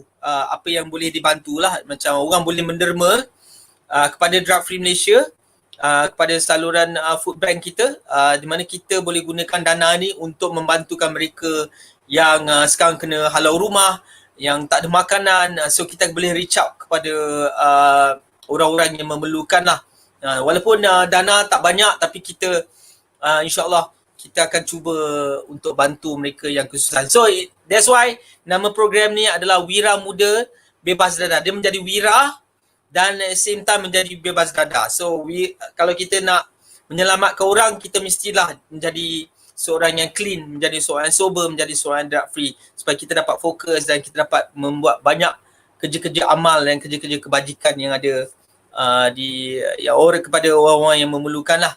Okay, so itu saja mungkin daripada saya. Terima kasih banyak host-host tim saya, Nur Fitri Ali, Ian Johan Arif, Badrul Hisham, walaupun dia tak ada kat sini, dia still ada support. Lepas tu kawan saya, sahabat yang selalu membantu, Narul, dia selalu support. Boy, Joe, Pak Din, semua yang ada dalam scene. Sabri, Awad, Hana, The Only Girls, Shaz, sebagai bendahari, banyak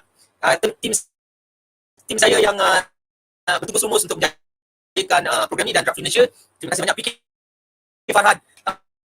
Terima kasih juga PK Farhan kerana membantu untuk webinar ni, dan kawan-kawan lain yang still support all the panelis sebelum ni. Kita ada Lord, Kodi, Josiah, Hogan, Pat Garden, kita dah ramai lagi. Alhamdulillah, terima kasih banyak kerana support Drug Free Malaysia daripada dulu sampai sekarang. Okay, thank you very much semua. Terbaik.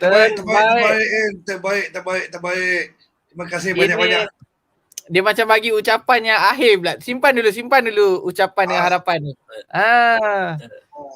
Ada lagi sebelum ni Ustaz kita pun nak ni apa orang cakap antara penghujung lah ni, betul Ustaz So sebelum kita penghujung ni, kita ada siapa Ustaz dengan cerita kita punya speaker kali ni pun memang cakap dahsyat, pasal kita simpan belakang-belakang sikit Ya betul. So kita akan ada Greg Bennick daripada band Trial.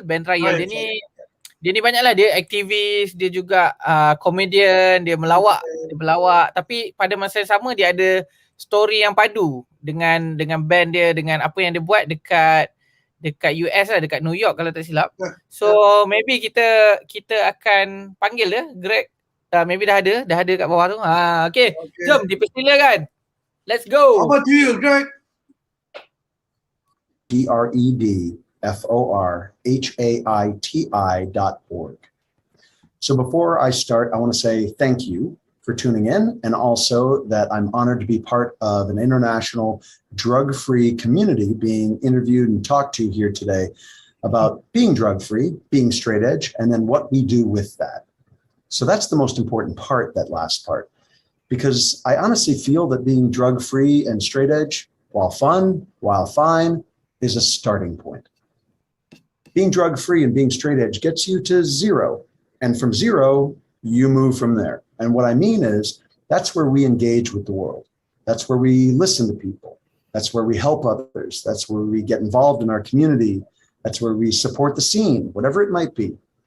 We gain clarity from being drug and alcohol free. The question becomes, what do we do with that clarity?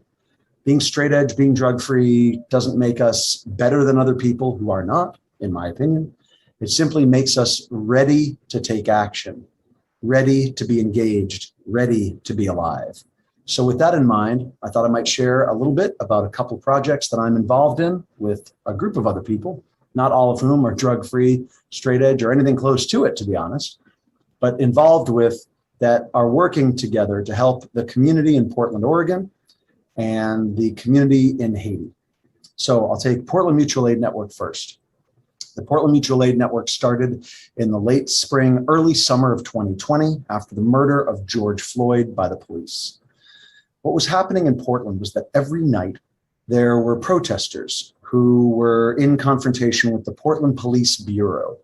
And night after night, these confrontations were getting intensified with tear gas and police munitions and people being beaten and people being injured, and the anger and rage were increasing.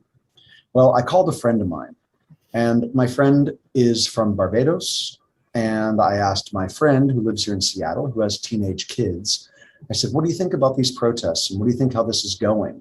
You know, we're here every night screaming Black Lives Matter. Well, please, I'm here to listen. Tell me as a Black person what your thoughts are. And her response changed everything for me. She said, well, this is great what you're doing, protesting for Black Lives Matter.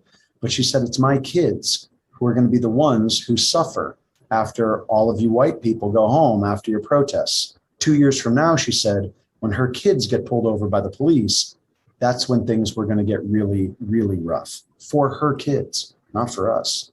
And it made me realize, all right, it's time to listen. So the next time there was a protest, my friends and I were at the periphery of that protest afterwards. And we were walking away from that protest afterwards. And when we got to the edge of downtown, I was walking with my friends and we stopped, and there was two houseless individuals sitting on the ground. And I should stop and say that we've taken to using the term houseless rather than homeless, because the idea is that these people might have a home, it might be a tent, they just don't have a physical house, something that people spend their entire lives saving for. So we encountered two houseless men sitting on the ground, and we stopped for a minute. And we talked to them and asked them how they were doing. And they said, quite honestly, we're doing better than you are, because we heard that you were getting your asses kicked downtown tonight. And we agreed. So I asked if they might want a bottle of water and a banana. And they said, sure. And that's all I had with me. So I gave it to them. And as we were walking away, a good friend of mine said, as a joke, the award for the most revolutionary act of the night goes to the mutual aid act of giving these guys a banana and a bottle of water. And what my friend meant was that it wasn't exactly revolutionary to be screaming at the police and choking on tear gas and running away from them. The question was, what are we actually doing? What are we physically actively doing as a direct interaction with community? So a couple friends of mine who were there, and I thought about that later that night. We thought, okay, what else can we do to engage community? And we thought, well, let's make some peanut butter and jelly sandwiches. Let's get some bottles of water. Let's get more bananas. And we'll bring 100 sandwiches, 100 bottles of water, and 100 bananas, whatever I forgot from that trio, downtown, 100 of each. We bring them downtown the next night. So the next night we did that, and we gave them out. But what we did was we asked people what they wanted, not just here's your sandwich, banana, and bottle of water at the end, but rather, is there anything else we can do for you, get for you, find for you, trade for for things that we might have for you, what you need, for things that you might need. And they said, yes, we need toothbrushes. And some people said we need razors. Some people said we need a tent. We need a sleeping bag. We need soap. We need toothbrushes. We need our toothpaste. We need shoes. We need socks. We need snacks. So the next night, my friends and I, after ordering a ton of supplies and finding what we could locally, went downtown with more supplies. We didn't have everything they asked for, but we had more. And we kept listening, and we kept asking, and we kept responding. And what happened was we decided to start going out every Wednesday. And as of tonight, it's been well over a year that every Wednesday and when I say we, I mean a collective group of volunteers. There was about 20 of us last summer. There's about 15 of us now who go out in different combinations and groups every week. Sometimes it's me, sometimes it's not, sometimes it's someone else, sometimes it's not. But every week, what we then called the Portland Mutual Aid Network has been out on the streets of Portland since early June 2020. We now hand out dozens and dozens of different types of supplies. We've really fine-tuned and honed what people want, need, and ask for. We've made partnerships and entered into agreements with other groups that give us supplies that we then hand out. We have part of what we do is every week there's a group of queer houseless youth who are in need of food. So we asked them, what do you want? And they said, well, we're vegan. We really like some vegan food. So we said, okay. So for these queer houseless youth, we decided we would try to help them as best we could. And someone came forward who's very talented at cooking and every week cooks for this group of youth. And we've been providing meals for them. All of this comes from donations. And no, I'm not pitching anybody for donations tonight. All of it comes from donations locally in the community, not just financial donations, but sometimes things. Like we might post that we need belts because people have been asking for belts and we get belts. Or people might ask for sleeping bags and we'll get donations of sleeping bags or blankets. The point is it's community driven. Our motto is engage, listen, respond. Engage, listen, respond. The essence of mutual aid is helping other people on their terms, the way they need help, not the way you want to help them on your terms. So we engage, we meet people, we listen to what they have to say and what they want, and we respond to the needs of the houseless community in Portland, Oregon. And that will continue, hopefully, indefinitely. We'll see. For the time being, there's no plan to change it. So the other project I mentioned is 100 for Haiti. 100 for Haiti is more structured, certainly, than the Portland Mutual Aid Network in terms of it's got a back end and a structure. It's what we call in the United States a 501c3. It's a charitable nonprofit organization. I'm the executive director of it, and we founded it after the earthquake in 2010 in Haiti. What happened originally, and this is interesting, was that we did everything wrong. And I'm probably exaggerating a bit because we did some things really right. But it feels like we did a number of things wrong. And one of the things we did wrong is we didn't listen at first. We were offering relief. And by relief, I mean food and supplies and medical supplies and whatnot. But then when we started really listening to people, we realized that what they wanted was opportunities, and what they wanted was development. And by development, I mean developing their communities in terms of having clean water, or in terms of having shelter, or in terms of creating food producing opportunities for themselves. So we started listening. And one of those listening moments came very early on. I was walking through a tent city in Haiti. I'd been to Haiti 10 times maybe in 2010 and 2011, those first few years, maybe 2012 as well.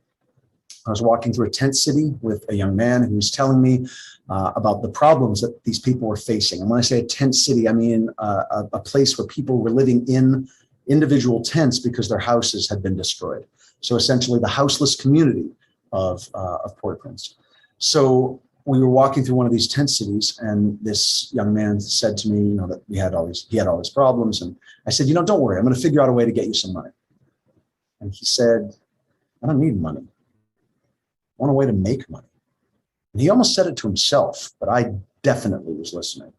And what he was saying was that he didn't want handouts. He wanted a way for people to help him help himself. And that changed the organization. 100 for Haiti immediately shifted from offering relief to offering development opportunities. We came up with a number of different ideas, and rather than take the time to go into them, I'd be happy to share what we did right, what we did wrong in detail another time. But where we landed was helping Haitians on their terms. So at this point, we don't come up with the ideas for the things that we do in Haiti. Not at all. It's all Haitian run. It's all Haitian created. Haitians come up with the ideas, we respond to them, we work for them. And as executive director, which sounds exciting, I work for the Haitian people, and I work for specific Haitian people. The president of the board of directors of 100 for Haiti is Haitian. So when the board makes decisions, I'm essentially responding to those decisions and then going out and finding the partnerships, the donations necessary to make those decisions become reality as best I can. Always in partnership, always listening. That's the most important thing. So where we work right now is in an area called Grand Quite in the north of Haiti. We do everything possible that we can in order to help build roofs, because the Haitian people have asked for roofs and houses to be built, because there are people who don't have places to live, or their roofs are made out of leaves and they're falling apart and rain gets in and bugs get in. There are people whose houses are falling down. So we are building and rebuilding those houses. So that's really great. And I say really great because it's what the Haitians want, and to be able to satisfy that is important. We also have been offering support for a clean water system, a series of cisterns that are structures made out of concrete that house and hold fresh water. That water can then be treated with chemicals to kill diseases in it, diseases like cholera, which was introduced shortly after the earthquake by members of the United Nations, by a specific member of the United Nations in Haiti. It's a very controversial situation that is most certainly Googleable. Google cholera, United Nations, Haiti. You can read all about it. But where we work, we didn't want any deaths from cholera to occur. Another organization had started a water project. They decided to leave Haiti. I asked them if we could take over the water project and work with the Haitian people, and that's what we've done there. And then we're about to enter into an agricultural project as well. And this agricultural project is going to help farmers feed themselves and their community. That's going to be put into place in the next few months. It's going to be a more short to long-term project, or rather mid-range, I should say, to long-term project. And what that's going to mean is that farmers are going to be able to feed people in their community, not just wait for food handouts. So one thing that I have to say is that I'm in Seattle. Today, there was an earthquake in Haiti, and I know that this is going to be shown in a couple days. I wanted to record this as if we were doing it live, but I have to be completely honest with everybody, and that my mind is elsewhere today. The Haitian people have suffered through another earthquake today. They say that this one was stronger than the one in 2010, although certainly not as many people died, but the reports that have been coming out of Haiti onto my phone all day long today, from 7 in the morning until literally moments before I started recording this, have been particularly intense. So the work continues, is my point. Being drug-free helps me keep my mind clear to help people.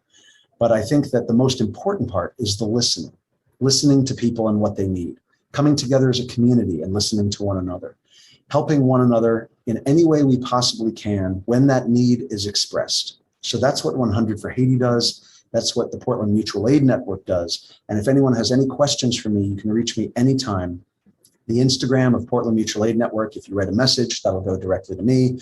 And also the 100 for Haiti website, if you hit the contact form there, that'll go to me as well. I'd be happy to answer any questions anytime. I mean, in 15 short minutes, it's really difficult to describe not just the successes, but also the failures of each. There's so much to learn from the failures and where we went wrong. So I'd be happy anytime to talk more about the partnerships we've entered into and the things we're working on. And I hope that everybody got something out of this. I really do. And I appreciate you having me as part of your community.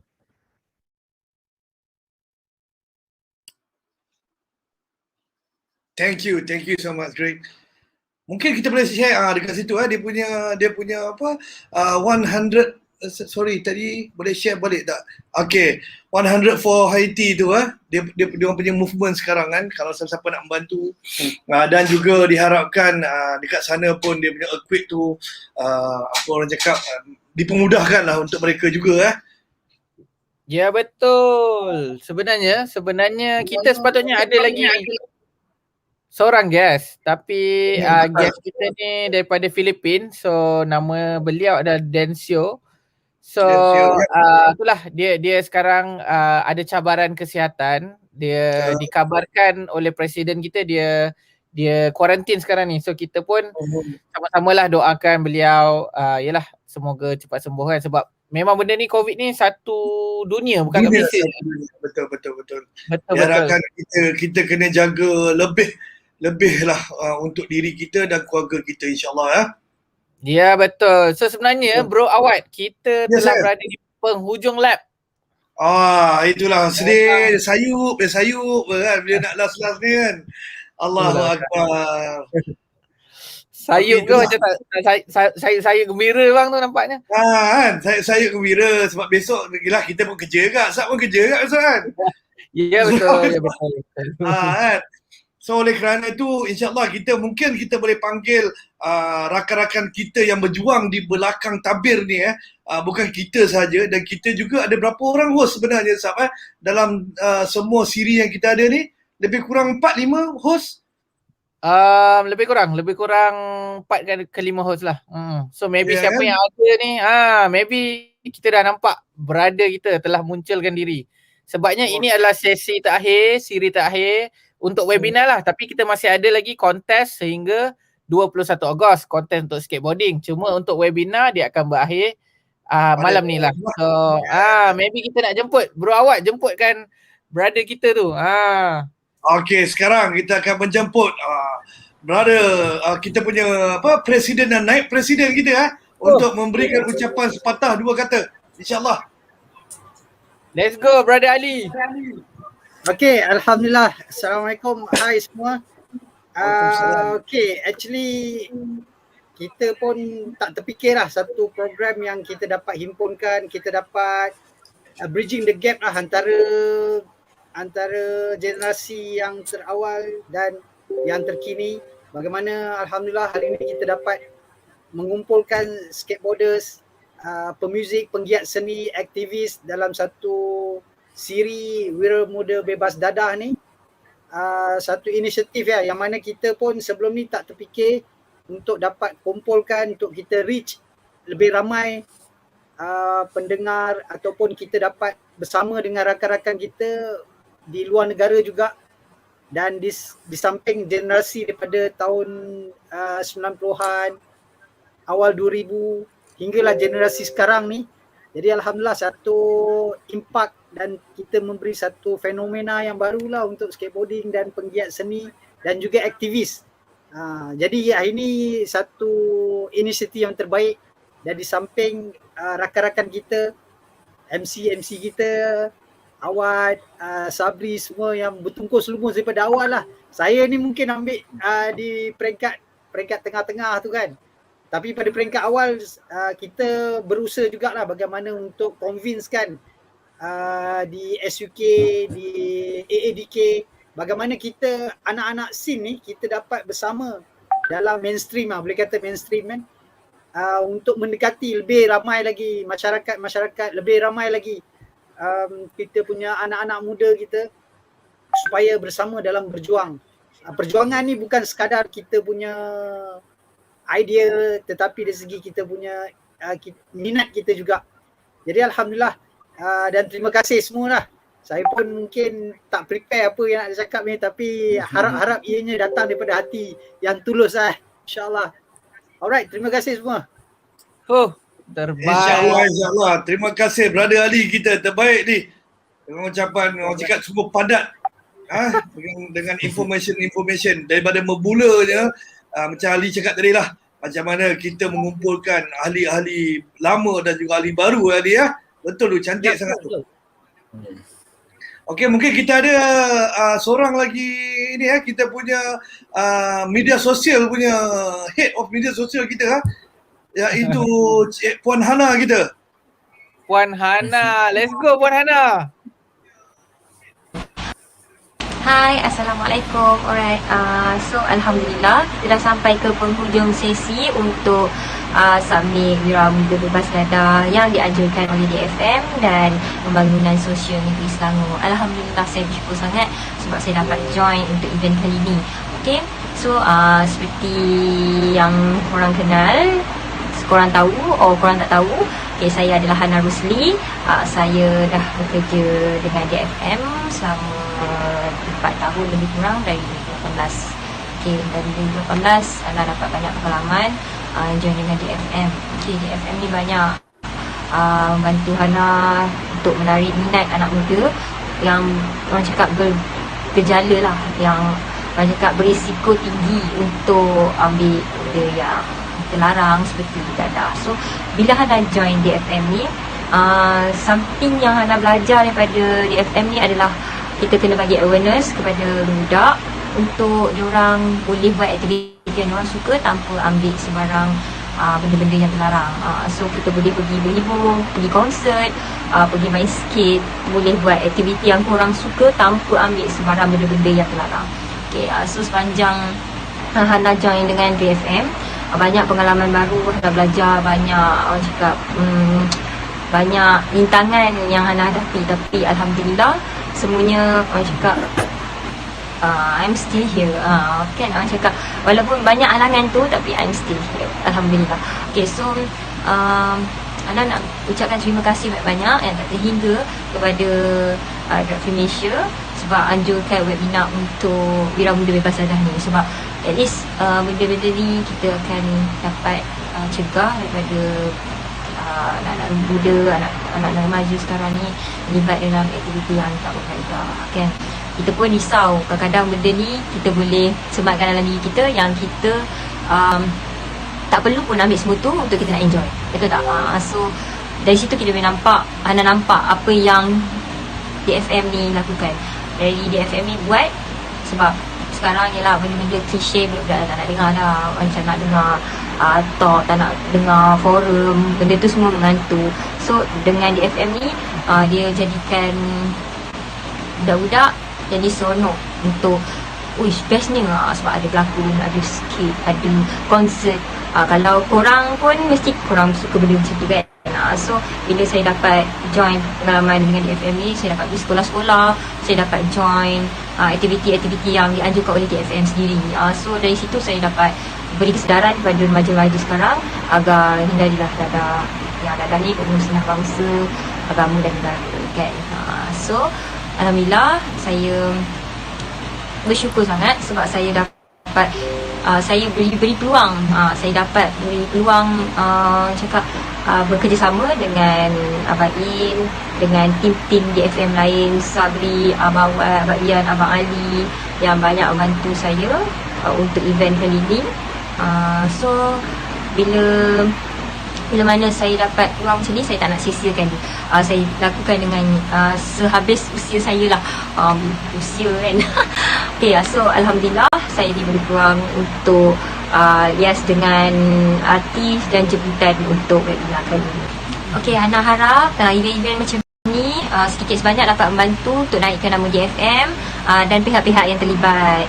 So terima kasih sebab bagi pengalaman untuk Hana, and thanks Abang Wat, thanks Sabri, thanks Abang In sebab bagi peluang Hana untuk cakap.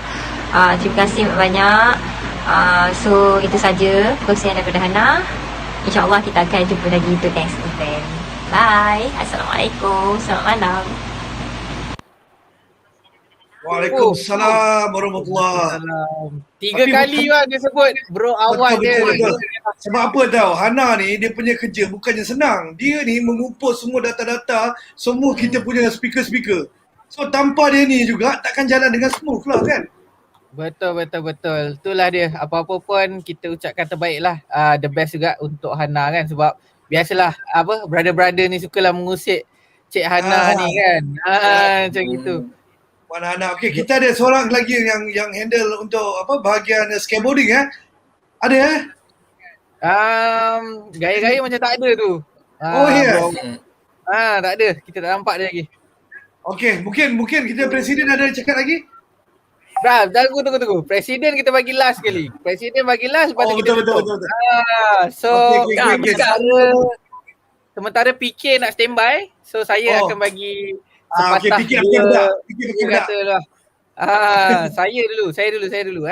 So apa pun saya Sabri, saya ingin mengucapkan ribuan terima kasih dan tahniah kepada semua yang terlibat di depan tabir, di belakang tabir, kiri tabir, kanan tabir. So kita kita sama-samalah menjayakan program kita kali ni. So ini bukan kali pertama kita buat Young Heroes ni. So dahulunya kita buat secara tour, Young Heroes Tour. So kita pergi ke seluruh Malaysia sampailah Sabah dan juga Sarawak. So memang pengalaman yang sangat berharga. So bila pandemik ni, inisiatif daripada DFM dan juga badan-badan tertentu, sponsor tertentu, diorang kita combine dan kita buatlah webinar versi ini. So mungkin saya tak ada terlalu panjang sangat harapan dia sebabnya yalah macam malu pula nak cakap ni tiba-tiba kan. Macam gitu. So apa-apa pun kita akan bekerjasama lebih banyaklah dengan mana-mana badan yang lain. So saya memetik satu kata-kata pujangga daripada arwah bapa saya. Dia cakap kita semua pengamal seni. So apa-apa yang kita buat ni semoga menjadi amalan di dunia dan juga di akhirat sana. Macam gitu daripada saya. Itu je lah. Tepuk sikit. Sabuk. Aku terkesima sekejap Sab tengok kau punya orang cakap kata-kata mutiara tu, terkesima je aku ni kan. Terkesima. Kadang-kadang kita bagi lalas. Oh, mungkin kita boleh panggil kau punya drama pula boleh Sab dengan cerita dah siap Alright. make up. Siap make up semua lah. Kita nak jemput. Kita kena jemput kat kita punya orang yang membantu di belakang tabir. Jom kita tak ada dia pun susah juga tak jadi. Betul. PK Farhan, let's go. Kena tekan sendiri tau. Nak naik kena tekan sendiri tau. Okay, so nama aku PK Farhan. So aku seorang drama untuk band Stubborn. So basically aku dah terlibat dengan DFM ni agak lama jugalah. Sama dengan Sabri juga, seawal 2010-11-12 je tu kita orang pergi sekolah-sekolah, kita orang pergi educate student. Lepas tu aku ingat juga dulu pernah invite aku untuk ajar drums dekat Bangsa dulu. So ada beberapa bulan kot aku rasa aku memang keep on pergi ke Bangsa, jumpa budak-budak student yang nak belajar muzik. So aku ajar drum lah basically. So I'm so proud with the the improvement of the association itself, which is yang daripada dulu kita kecil and then boleh bawa DFM ni daripada DFYA pada DFM and then it's getting bigger. Kita dah dapat ramai lagi kawan-kawan baru, kita dapat ramai lagi orang-orang yang terlibat sama and then for this year kita dapat create satu event yang bagi aku agak besar jugalah yang evolve ramai orang dalam dan luar negara. Kita ada penggiat seni daripada pelakon, penyanyi, kita ada skateboarders, kita ada ramai orang yang bagi insight about drugs and then untuk malam ni juga kita ada ramai orang daripada luar negara. Kita ada South Korea, kita ada US, kita ada from Hong Kong. So aku rasa I'm proud to be a part of this journey lah. So hopefully DFM boleh go bigger. So for those yang tak tahu kenapa apa hal lah tiba-tiba fikir cakap-cakap ni kan, kau buat apa sih? So basically kalau korang follow series Wira Muda Bebas Dadah ni, yang korang tengok kamera bertukar, ada keluar-keluar komen kat bawah tu apa semua tu semua, akulah orang yang kat belakang ni duk tekan kat belakang ni. So tadi aku sendiri naik pun aku sendiri yang tekan naik. So kejap lagi aku keluar ni pun aku sendiri kena tekan keluar dia. So anyway, thanks for the opportunity guys. Thank you sebab invite aku to be a part of this family and then mungkin kalau next year kalau ada lagi peluang kan, ada gula-gula lebih lagi, boleh join lah kot rasanya kan. So tak ada cakap banyak. Okay, terima kasih so much. Thank you guys. Good luck. Woohoo. Terbaik. So kita ada sahabat kita yang baru bangun daripada lena dia tu. Baru bangun daripada lena dia. So kita ada ni memang dia pengamal news. Kan dia memang kerja orang cakap siang malam pagi petang. nak kita punya ni sekarang pun tengah betul-betul serius kan dalam kita punya ni kan, dalam kita punya news sekarang kan. Betul. So beliau dalam DFM ni jelah banyak membantu belakang tabir dalam skateboard, dia juga main music dan untuk program ni dia jadi MC juga. Maybe Bro Ian kita ada kata-kata terakhir dan maybe harapan kepada DFM dan siapa-siapa yang menonton ni. Let's go Bro Ian. Yes. Handsome. Terima kasih kepada Sab dengan Awad lah. Apa yang aku nak kata is terima kasih kepada semua yang menonton dan memberi sokongan kerana apapun DFM Wira Muda Bebas Dadah ni memberi menjadi pencetus kepada semua dalam isu-isu yang semasa juga dalam skateboarding dan juga muzik, dan dia memberi peluang kepada mereka untuk bersuara dan bercerita balik kisah-kisah lama. Dan walaupun kita berada dalam era pandemik, kita berjaya juga bersatu. Digital punya platform ni telah memberi kita ruang untuk membuat aktiviti yang lebih orang kata berkesan dan sampai lebih banyak kepada lebih ramai orang kerana kita berada di platform digital, kita ada di Facebook. Jadi semua benda, program-program kita dapat ditonton dan didengar oleh orang di seluruh Malaysia dan juga dunia. Dan hari ini summit kita ada daripada Amerika, Hongkong, Korea semua tadi. Jadi kita dapat saksikan kita boleh buat benda ni lagi lah kalau ada di masa depan. Terima kasih kepada semua penaja kita masuk Selangor, Tita Studio, DFM, semua yang ada di atas tu. Terima kasih lah. Awak, Sab, tak tahu nak cakap apa, terlena tadi. Cantik. Sama dia smooth tau. Simple. Memang betul lah. Aku nak cakap apa tadi yang semua dah cakap. Aduh.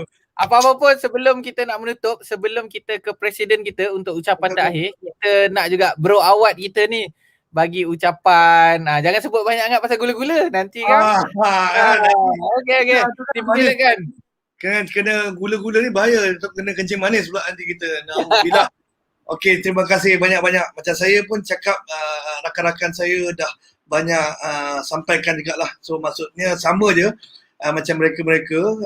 Terima kasih banyak-banyak DFM kerana menjemput saya untuk menjadi host dalam summit kali ini. Dan insyaAllah saya buat yang terbaik mungkin dan minta maaf jika ada salah dan silap terkasar bahasa sepanjang saya mengendalikan episod-episod saya, dan juga pada rakan-rakan yang di luar sana yang masih lagi belum orang cakap menonton episod-episod yang sebelumnya, korang semua boleh check out dekat Facebook Drug Free Malaysia ataupun YouTube Drug Free Malaysia. Korang boleh dengar.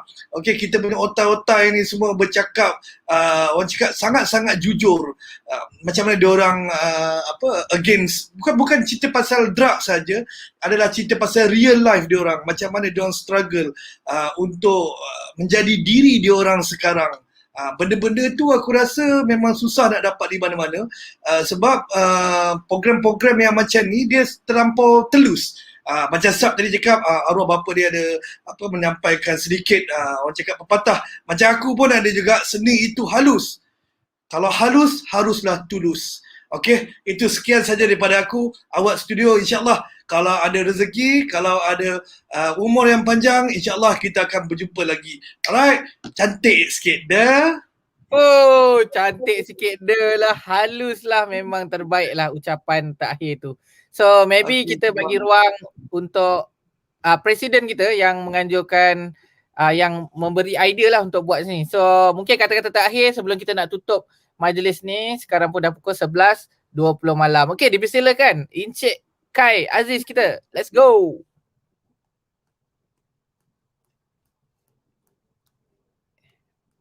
Mike jangan lupa in.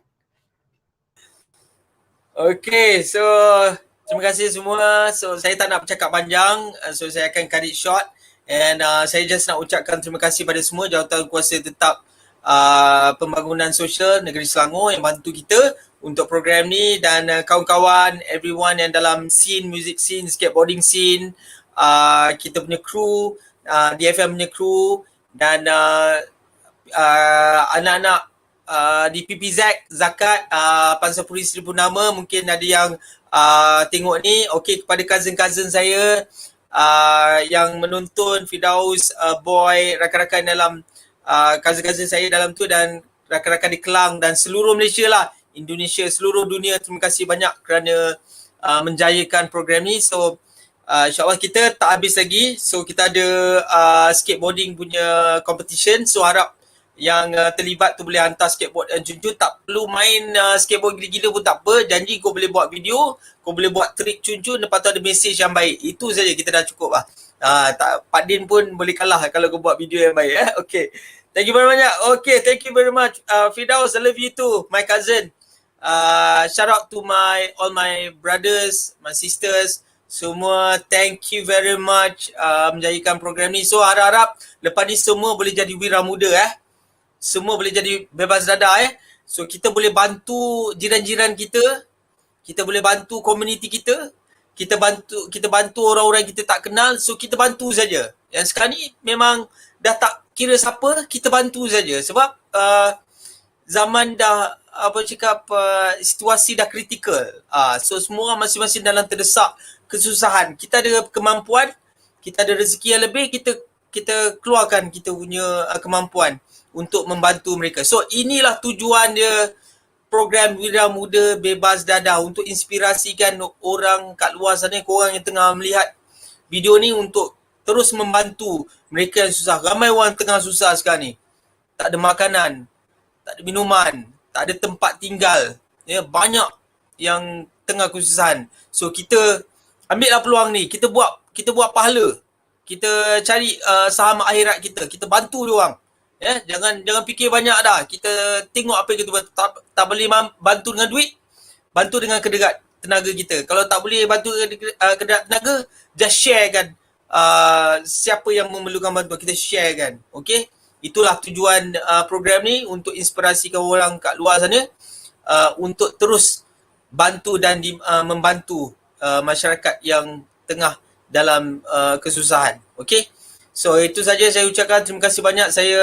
Lastly saya ucapkan terima kasih pada tim skuad Anti Dadah Selangor juga yang menyokong, dan Kementerian Belia dan Sukan in the future mungkin dia akan terus membantu kita, walaupun tak ada tajaan apa-apa, tapi sokongan tu yang paling penting. Okay. So terima kasih semua yang menyokong. Terima kasih. Assalamualaikum. Waalaikumsalam warahmatullahi. Memang apa orang cakap, penutup yang terbaik untuk kita. Betul. Aku sangat-sangat puas hati orang cakap. Terima kasih sekali lagi lah. Sangat-sangat puas hati. Kita punya, alhamdulillah, Allah pemudahkan kita punya urusan, sebab sepanjang kita punya berlangsungnya kempen ni juga, ramai orang-orang yang tak tahu apakah itu DFM sebelum ini dan mula dah mengikuti kita. Betul Sab? Betul. So memang itulah tujuan kita nak bagi sedikit pendedahan. At least sebelum ni diorang tak tahu, sekarang diorang dah tahu. So mungkin itu je kot Bro Awad, kita ingin melabuhkan tirai untuk penutup pada DFM kali ini, event kali ini. So Assalamualaikum. Dengan cerita Sam nak nyanyi Sam nak nyanyi satu lagu Kalau nyanyi kena tambah gula-gula. So maybe itu saja. Itu saja daripada saya, MC Sub untuk hari ini dan juga untuk membantu program ni. So ada apa-apa daripada kalau ada kesalahan tu daripada diri saya sendirilah sebenarnya. Okay. So itu saja daripada saya. Selamat guys. Bye bye. Assalamualaikum. Assalamualaikum.